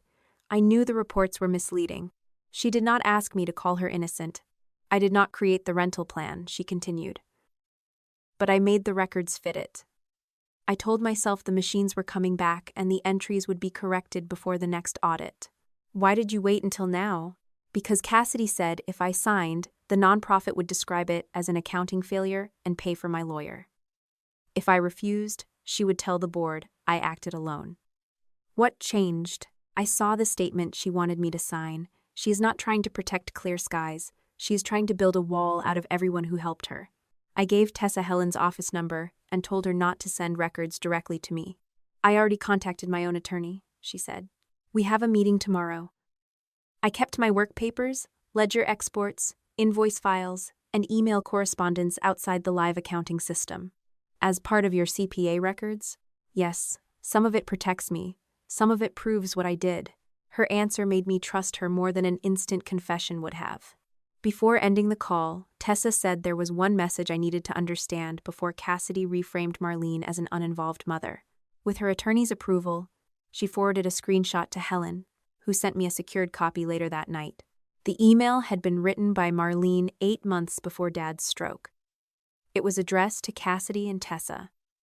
The subject line said only inventory review. Mom had not written that she knew about every machine, every payment, or every false report. She had not confessed to a conspiracy. She had written 3 sentences. "Owen approved 40. Fix the inventory before he reviews it. And do not let Jocelyn see the grant files." My mother's email did not prove she had designed Cassidy's scheme. It proved she had known enough to help hide it. The message had been sent 8 months before Dad's stroke, long before anyone could blame his aphasia, confusion, or weakened health. Marlene had known Cassidy moved more machines than Owen authorized. She had known the records needed to be changed before he examined them. She had also known that I would recognize what was wrong if I saw the files. I read the email 3 times before closing it. For years, Mom had described me as the daughter who abandoned the family. Yet even after I left, she had measured her decisions against the possibility that I might return and ask the right questions. Tessa met Helen and me 2 days later at her attorney's office in Medford. Her lawyer, Benjamin Cole, sat beside her with a yellow legal pad and a stack of labeled folders. Tessa looked as if she had not slept since our phone call. Before we began, Benjamin made the boundaries clear. Tessa was cooperating through counsel. She was not receiving immunity. She would not speculate about Cassidy's motives, and she would not answer questions outside her personal knowledge. Helen agreed. Tessa opened the first folder. Inside were ledger exports, vendor invoices, bank statements, grant reports, and the work papers she had retained as part of her accounting records. Some pages carried handwritten notes. Others showed revision histories printed from the accounting system before Cassidy's administrator access was restricted. I changed dates, Tessa said. I kept the original Clear Skies asset numbers attached to machines after they were moved into Cassidy Events inventory. When older units were delivered to families, I entered them under the premium units asset tags. Who told you to do that? Helen asked. Cassidy. Was it verbal or written? Both. Tessa produced emails in which Cassidy referred to the substitutions as temporary rotations. In one message, she instructed Tessa to leave the premium serial numbers in the distribution ledger because replacing them would create unnecessary questions before the fleet was normalized. The fleet had never been normalized. It had expanded. The ledger showed that Owen's original agreement covered 40 machines. Within 3 months, Cassidy had moved 68. By the end of the following spring, 120 grant-funded purifiers had entered her company's rental inventory at least once. The related rental revenue totaled approximately $186,000.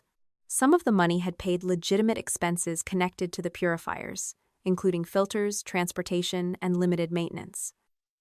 That was the part Cassidy emphasized whenever anyone questioned her. The rest, the company used it to make truck payments, cover warehouse leases, meet payroll, and service the loan it had taken out to expand. Several transfers also helped make payments connected to the home equity line secured by my parents' house. Tessa placed a copy of the deed of trust on the table. Both Owen and Marlene had signed it 4 months before Dad's stroke. The Price house was worth approximately $460,000. My parents still owed about $95,000 on their original mortgage. The home equity line secured another $185,000 for Cassidy's company. Cassidy owned no part of the house. She had simply tied its survival to her business. If the rental contracts stopped, I said, how far was the company from default? Tessa looked at Benjamin before answering. By the time Owen discovered the full number of machines, Cassidy Events had less than 6 weeks of operating cash. Without the grant units, the company could not fulfill several hotel contracts. Losing those contracts would have triggered missed payments. And the house? The lender would not have taken it immediately. There would have been notices, cure periods, and possible negotiations. But if the company remained in default, the property was exposed. The distinction mattered. Cassidy had told everyone that one canceled contract would throw our parents into the street. That was not true. The danger was real, but it was not instantaneous. Cassidy had used urgency to keep Owen and Marlene from asking whether every later decision was necessary. Tessa showed us another email written after Owen demanded a full inventory. Cassidy told her to delay reconciling the ledger until the end of the event season. We cannot let the bank see instability now. Keep the payments current and fix the paperwork after smoke season. Mom had not ordered Tessa to create the false reports. She had supported the delay and accepted the money that kept the loan current. What did you believe would happen? I asked Tessa. I thought the rentals would produce enough profit to buy replacement machines, restore the grant inventory, and repay the nonprofit before the next major audit. Did Cassidy ever have a written plan for that? No. You changed official records because you believed she would fix them later? Tessa looked at the folders in front of her. Yes, there was no good version of that answer. She did not ask us to find one. After the meeting, Helen forwarded the records to the grant administrator and the appropriate nonprofit regulator through secured channels. Tessa's attorney provided the same materials independently, along with a statement explaining which entries she had altered and why. No one record could carry the entire case. Together, they showed movement, money, knowledge, and concealment. My mother came to the motel that evening. She did not call first. I opened the door and found her standing in the hallway with the same leather folder she had used for household bills since I was a teenager. "I know Tessa gave you the loan documents," she said. I stayed inside the room. "How do you know?" "Cassidy's attorney told us." "Us?" "Your sister and me." Dad was no longer included in the word. Mom asked to come in. I stepped aside but left the door partly open. She noticed and gave me a bitter smile. "Afraid I will steal your inhaler too?" "No, I do not want you later saying the conversation happened differently." She sat in the chair beside the small motel desk. I remained near the window. "I knew the rentals went beyond 40 machines," she said. I did not know the final number until Owen confronted Cassidy. "You knew enough to tell Tessa to hide it from him." I told her to fix the records before he panicked. "You wrote, 'Do not let Jocelyn see the grant files.' Because you do not solve problems, you expose them. That is what you call it when the problem belongs to Cassidy." Mom opened the leather folder and removed a photograph of the Price house. It had been taken in late spring, when the maple tree near the porch was full and green. "My grandmother lived in that house," she said. "Your father was raised there. Both of you came." None of that gave Cassidy the right to use restricted equipment.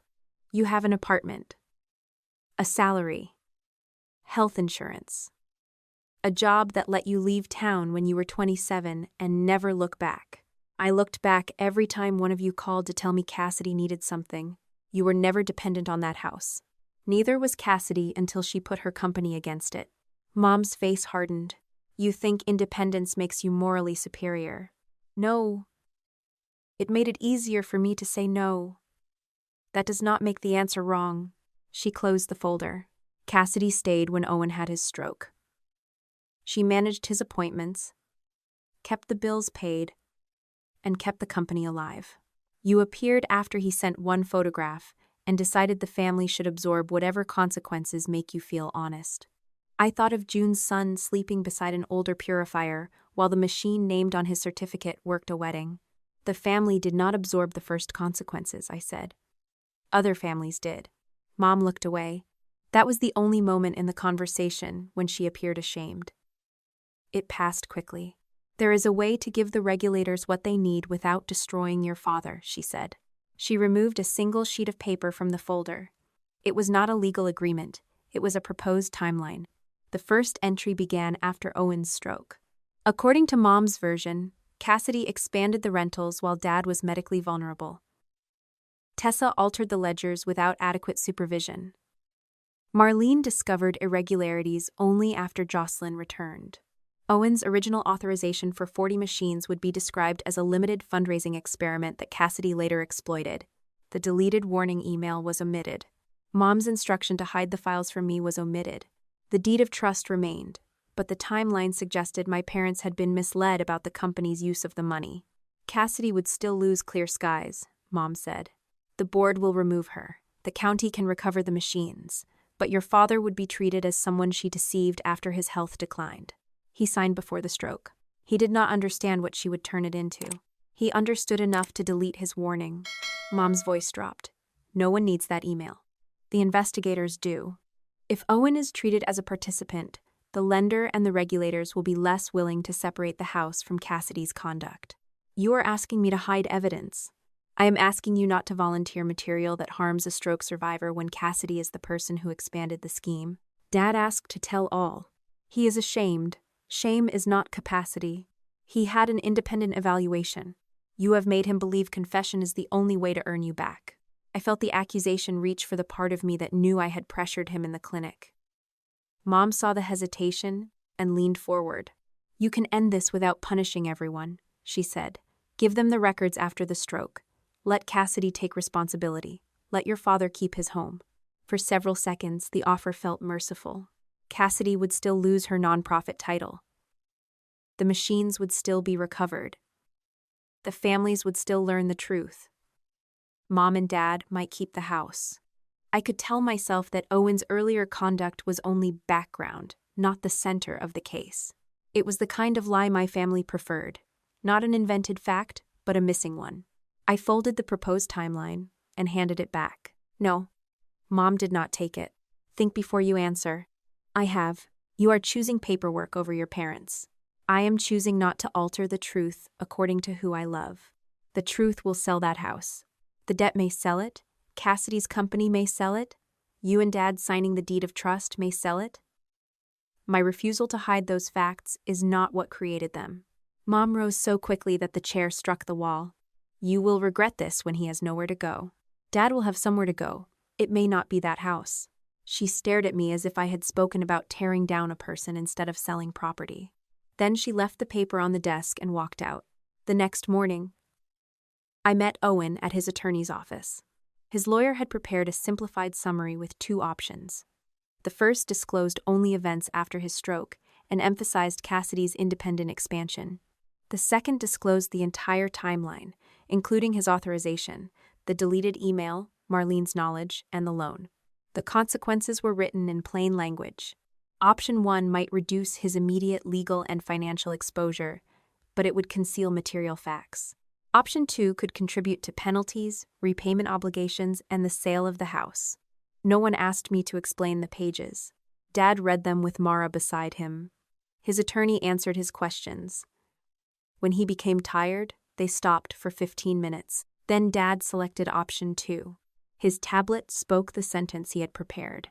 House can go, truth stays. I did not praise him for choosing correctly. He was accepting a consequence he had delayed until other people had already paid part of it. What do you want me to do? I asked. Do not edit me, he typed. That afternoon, the records went out from independent sources. Tessa's attorney submitted her ledgers and emails. Owen's attorney submitted his agreement, warning email, statement, and capacity documentation. Helen provided the materials Jocelyn lawfully possessed. Grant and the county supplied the serial analysis, hotel records, and inspection findings. The county grant administrator, the state nonprofit regulator, and the Clear Skies board attorney coordinated the next procedural step. In early January, written preservation notices, litigation holds, and a no-transfer directive were served on Clear Skies, Cassidy Events and Air, Cassidy personally, Tessa, Eli Navarro, and the relevant vendors. The documents identified the grant machines, accounting records, cloud files, phones, warehouse footage, vehicle data, and communications that could not be altered, destroyed, or moved without authorization. Proof of service was recorded. The board scheduled a special meeting for the end of the month. The notice stated its purpose clearly: to consider Cassidy's suspension or termination as executive director and officer. All 5 board members received the agenda. The board attorney confirmed quorum requirements. A public briefing would take place the same day so donors and affected families could hear the audit findings. The audience could listen and speak during the designated period. They could not vote. Cassidy announced that she welcomed the meeting. Through her attorney, she said she would accept responsibility for management failures, explain how Tessa's bookkeeping caused the discrepancies, and show that Owen had approved the rental program. She still believed the room would remember the nights she delivered, filters more strongly than it remembered the machines she took away. The night before the meeting, Mara sent me a short video from Owen's apartment assessment visit. Dad sat at a table with his tablet while she asked whether he wanted to rehearse his opening statement again. He pressed yes. His hand moved slowly across the screen. When he finished, the electronic voice spoke 6 words. I signed the first lie. For the first time, I understood exactly what Cassidy would face the next morning. She had prepared to hide behind our father's signature. Owen was coming to tell the room what that signature had cost.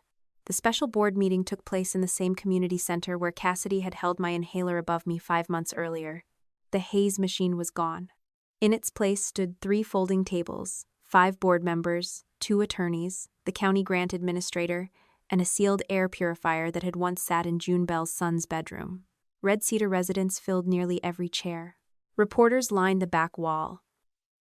A deputy remained near the entrance because Cassidy's attorney had warned that emotions might run high. Helen sat beside me in the second row. You are not here to win the room, she whispered. You are here to tell the truth when asked. Across the aisle, Cassidy sat between Marlene and her attorney.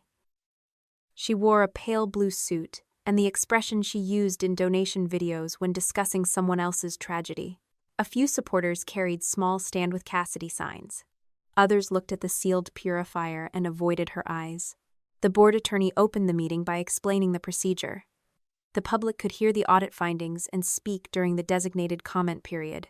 The 5 board members alone would decide whether Cassidy remained executive director and an officer of Clear Sky's Red Cedar. No audience reaction could remove her. No reporter could convict her. Any criminal investigation would proceed separately. Cassidy's attorney immediately requested a postponement. He argued that the financial review remained incomplete and that public discussion could damage her reputation before she had been charged with a crime. The board chair denied the request. "This meeting concerns Miss Price's management authority over charitable assets," she said, "not criminal guilt." The county grant administrator spoke first. He presented the original purchase order for 120 high-grade purifiers. The county-administered grant required the machines to remain under nonprofit control, be distributed according to approved eligibility rules, and never be rented commercially without written county authorization. No such authorization existed. The temporary agreement signed by Owen allowed up to 40 machines to be rented during the low-smoke season, but even that agreement violated the grant restrictions. It also required every machine to return before July 1st and all revenue to flow back to Clear Skies. Neither condition had been met. The administrator displayed photographs from Hotel Alder Ridge. 21 grant-funded purifiers had been found there in late August, wearing Cassidy Events and Air stickers. Hotel loading logs, preserved security footage, and manufacturer serial numbers linked the machines to the Clear Skies shipment. Cassidy's attorney rose. "My client has never denied that equipment was used to generate revenue for the nonprofit." The administrator looked toward him. "The reviewed bank records show substantial revenue entering the private company before limited amounts were transferred to Clear Skies." "How much is substantial?" a board member asked. "Approximately $186,000 in commercial rental income connected to grant-funded machines." A murmur moved through the room. Cassidy turned toward the audience. "That money paid employees, transported machines, replaced filters, and kept the program operating," she said. "Without my company, many families would have received nothing." The board chair reminded her to wait until her presentation. Cassidy sat down, but she did not look worried. She still believed the numbers could be reframed as sacrifice. Then June's machine was moved to the center of the room. The county technician confirmed that June had voluntarily transferred it under a signed receipt. The manufacturer plate, internal asset sticker, filter, and power cord had been photographed, sealed, and tracked through every stage of examination. The donation certificate claimed June's family had received a new premium unit. The machine itself was an older model. The premium serial assigned to June's household appeared in a wedding photograph and later at Hotel Alder Ridge. The old machine showed reduced airflow and overdue maintenance. The technician did not claim it had caused June's son's asthma attack. He stated that it had failed to provide the level of filtration promised on the certificate during a hazardous smoke period. June approached the microphone wearing the same work scrubs she had worn the first time we met. "Cassidy did come to my house when my son was struggling," she said. "I was grateful. I am still grateful that someone came. But gratitude does not change the machine she gave us." Cassidy stared at her. June continued. "I never agreed to accept an older substitute. I never agreed to let the new machine assigned to my child earn rental money at weddings." One of Cassidy's supporters lowered her sign. Grant spoke next. He described the disputed reports bearing his signature. Priya Shah displayed the repeated pixel gap, compression shadow, and identical dark speck, proving that the same scanned signature had been inserted into multiple documents. Grant confirmed under oath that he had not approved the commercial transfers or signed the distribution reports. "I should have detected the discrepancies sooner," he said. "That failure is mine. The signatures are not." Tessa's appearance changed the room more than any spreadsheet. She did not sit with Cassidy. She entered beside her own attorney and placed 3 binders on the witness table. Tessa admitted altering dates, preserving false asset numbers, and recording old machines under the identities of premium units. She explained that Cassidy called the changes temporary rotations and promised the rental profits would restore the inventory before the next audit. "Did you believe the records were accurate when you submitted them?" the board attorney asked. "No."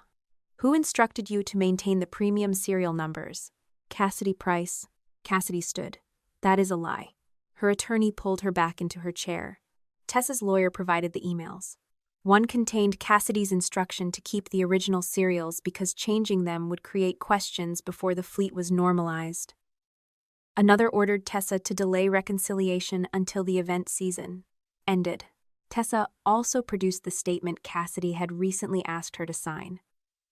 It assigned all responsibility for the serial substitutions and copied signatures to Tessa. "I changed the records," Tessa said. "I deserve consequences for that. I will not accept responsibility for decisions I did not make." Cassidy looked toward Marlene. Mom reached for her hand, but Cassidy pulled away. The board recessed for 15 minutes before Owen's statement. Mara adjusted Dad's tablet and checked the volume.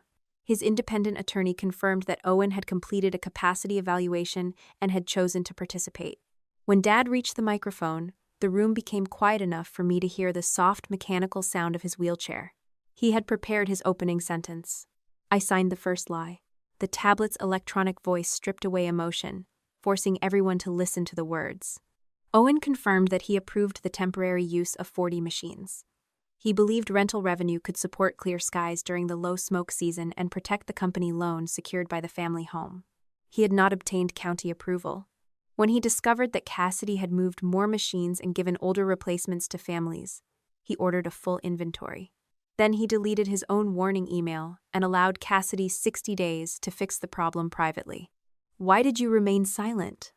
the board attorney asked. Dad selected the answer he had prepared.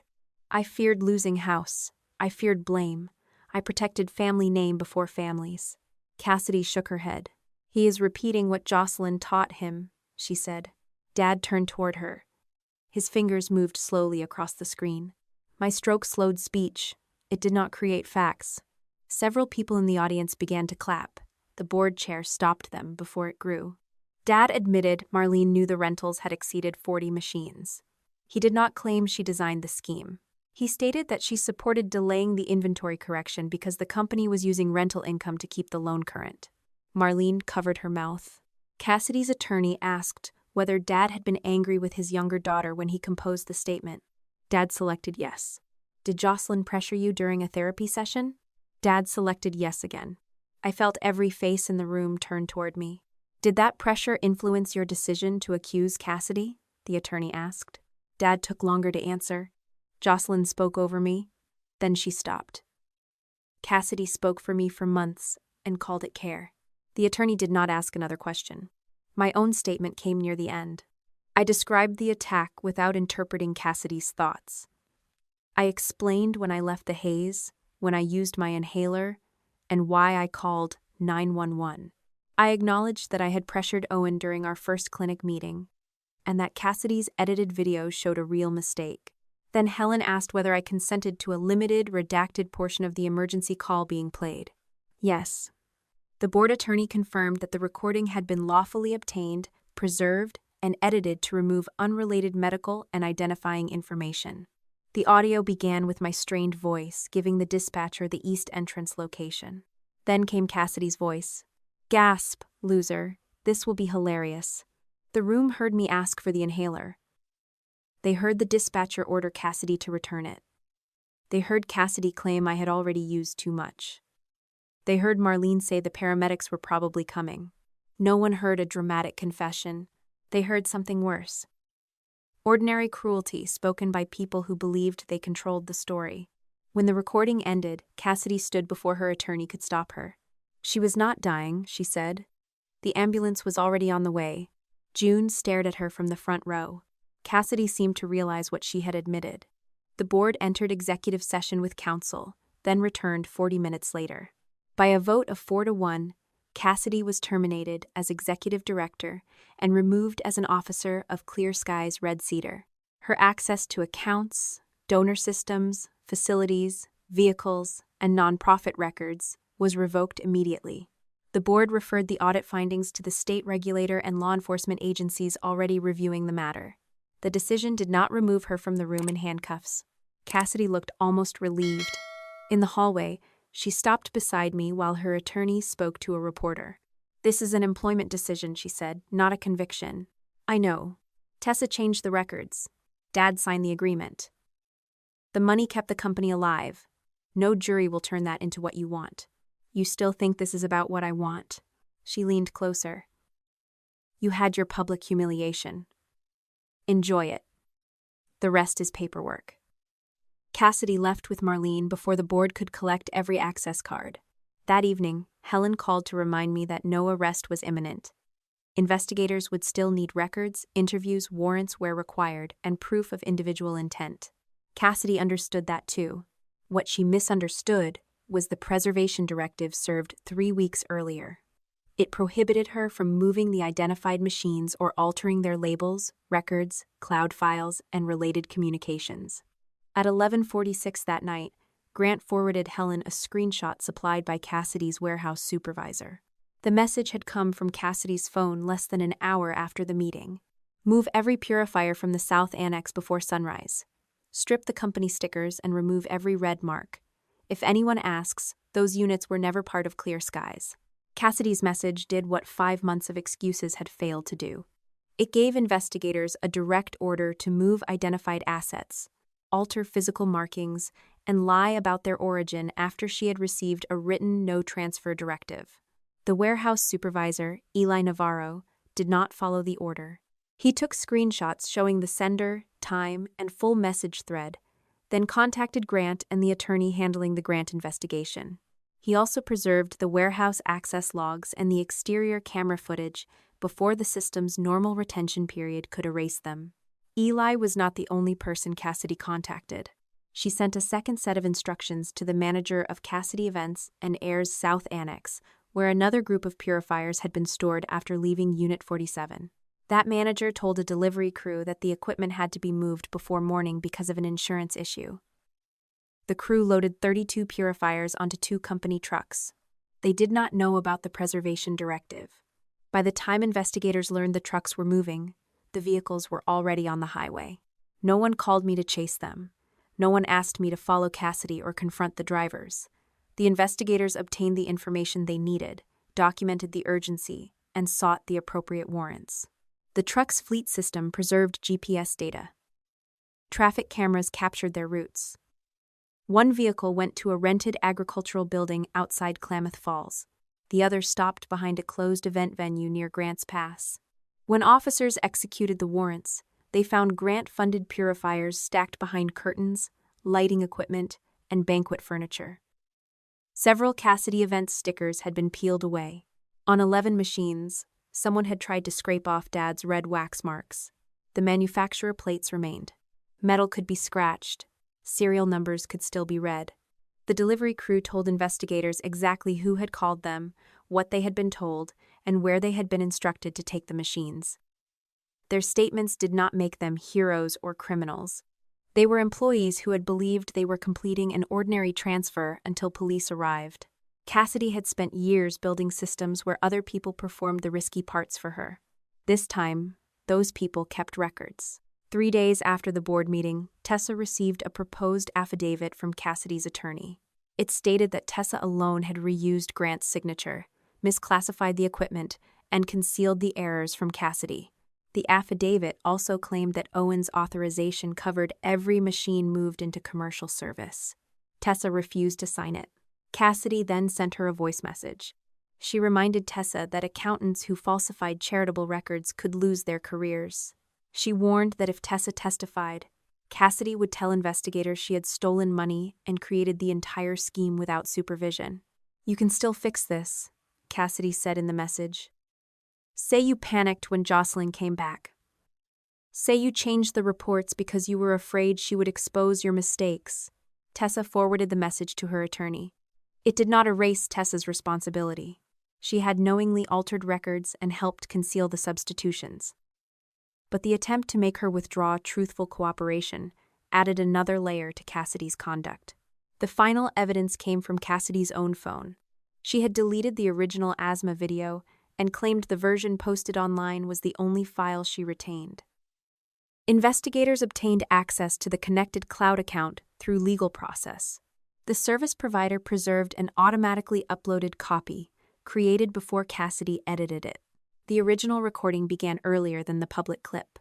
It showed the Hayes machine operating after I asked for it to be turned off.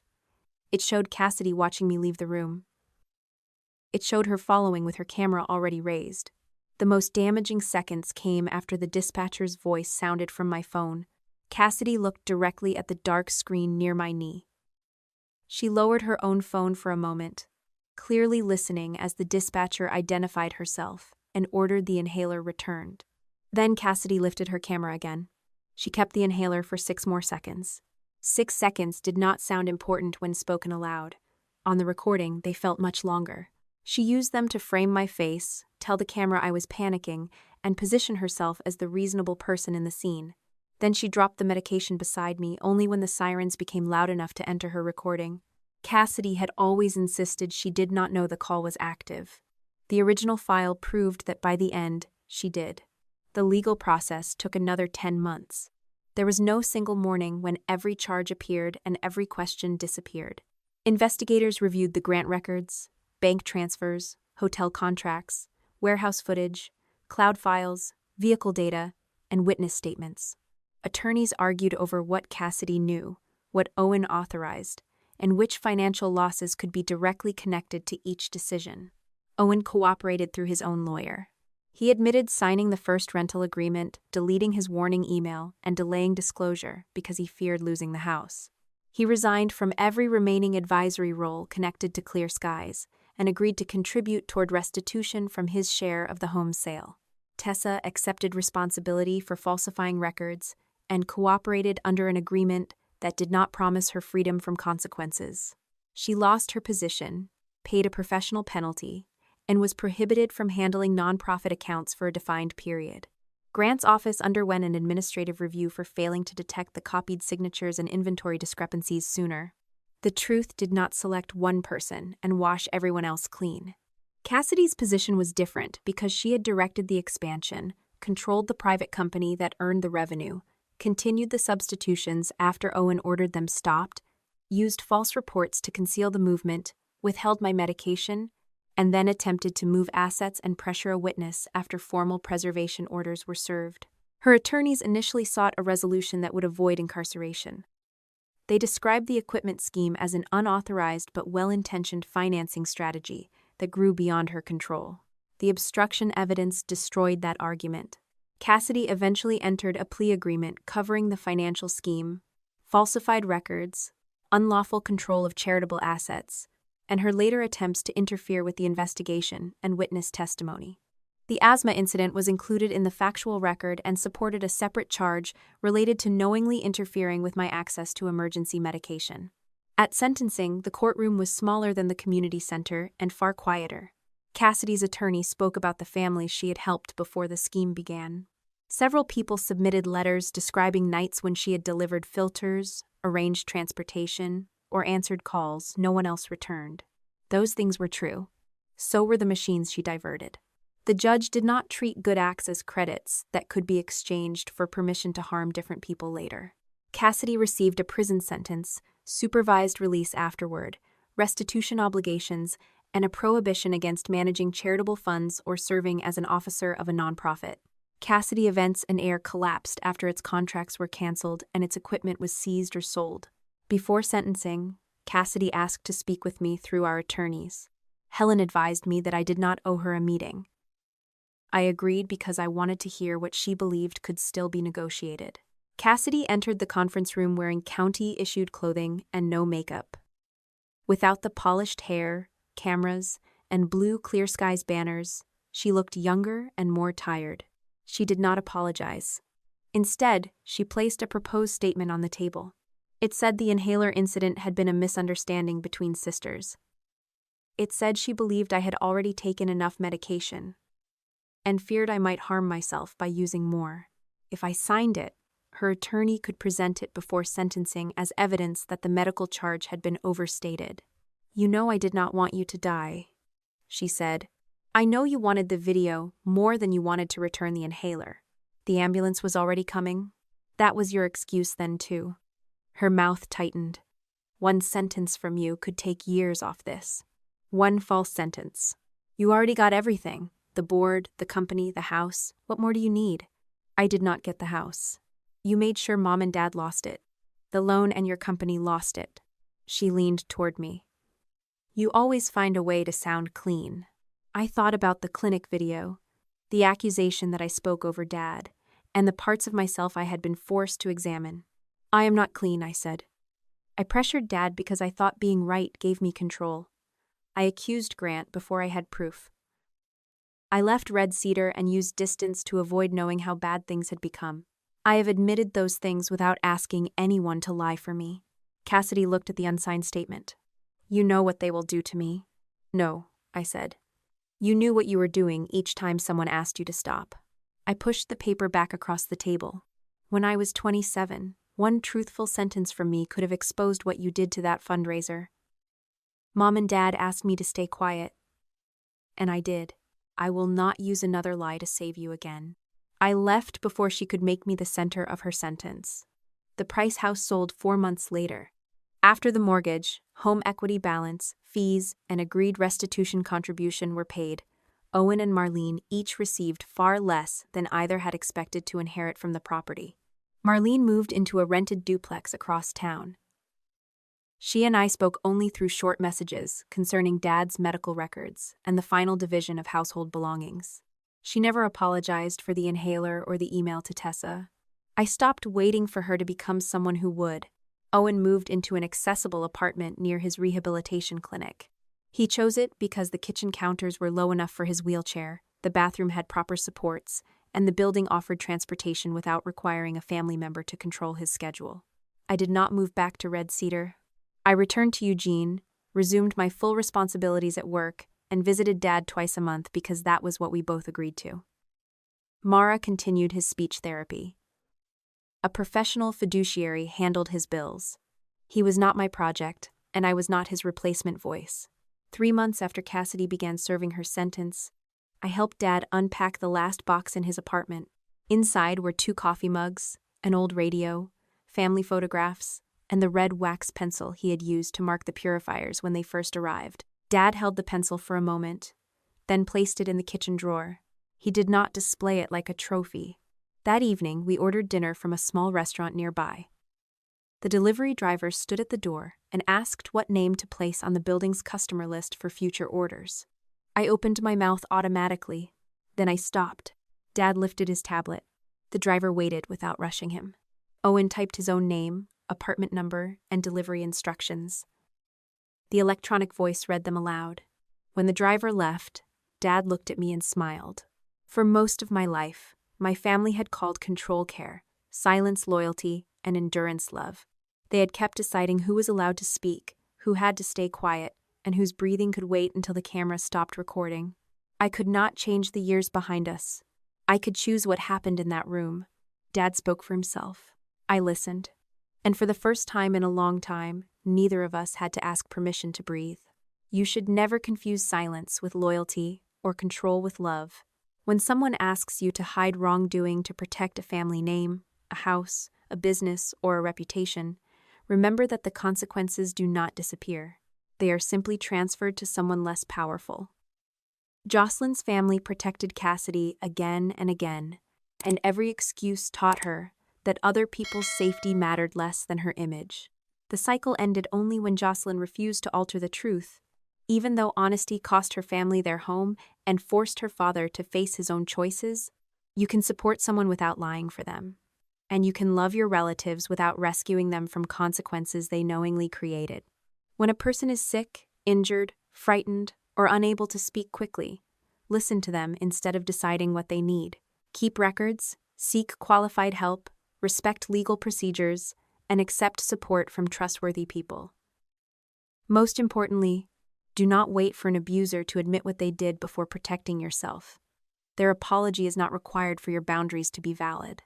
If this story reminded you that truth and accountability are necessary forms of care, subscribe to the channel and stay with us for more stories about people who finally choose courage over silence.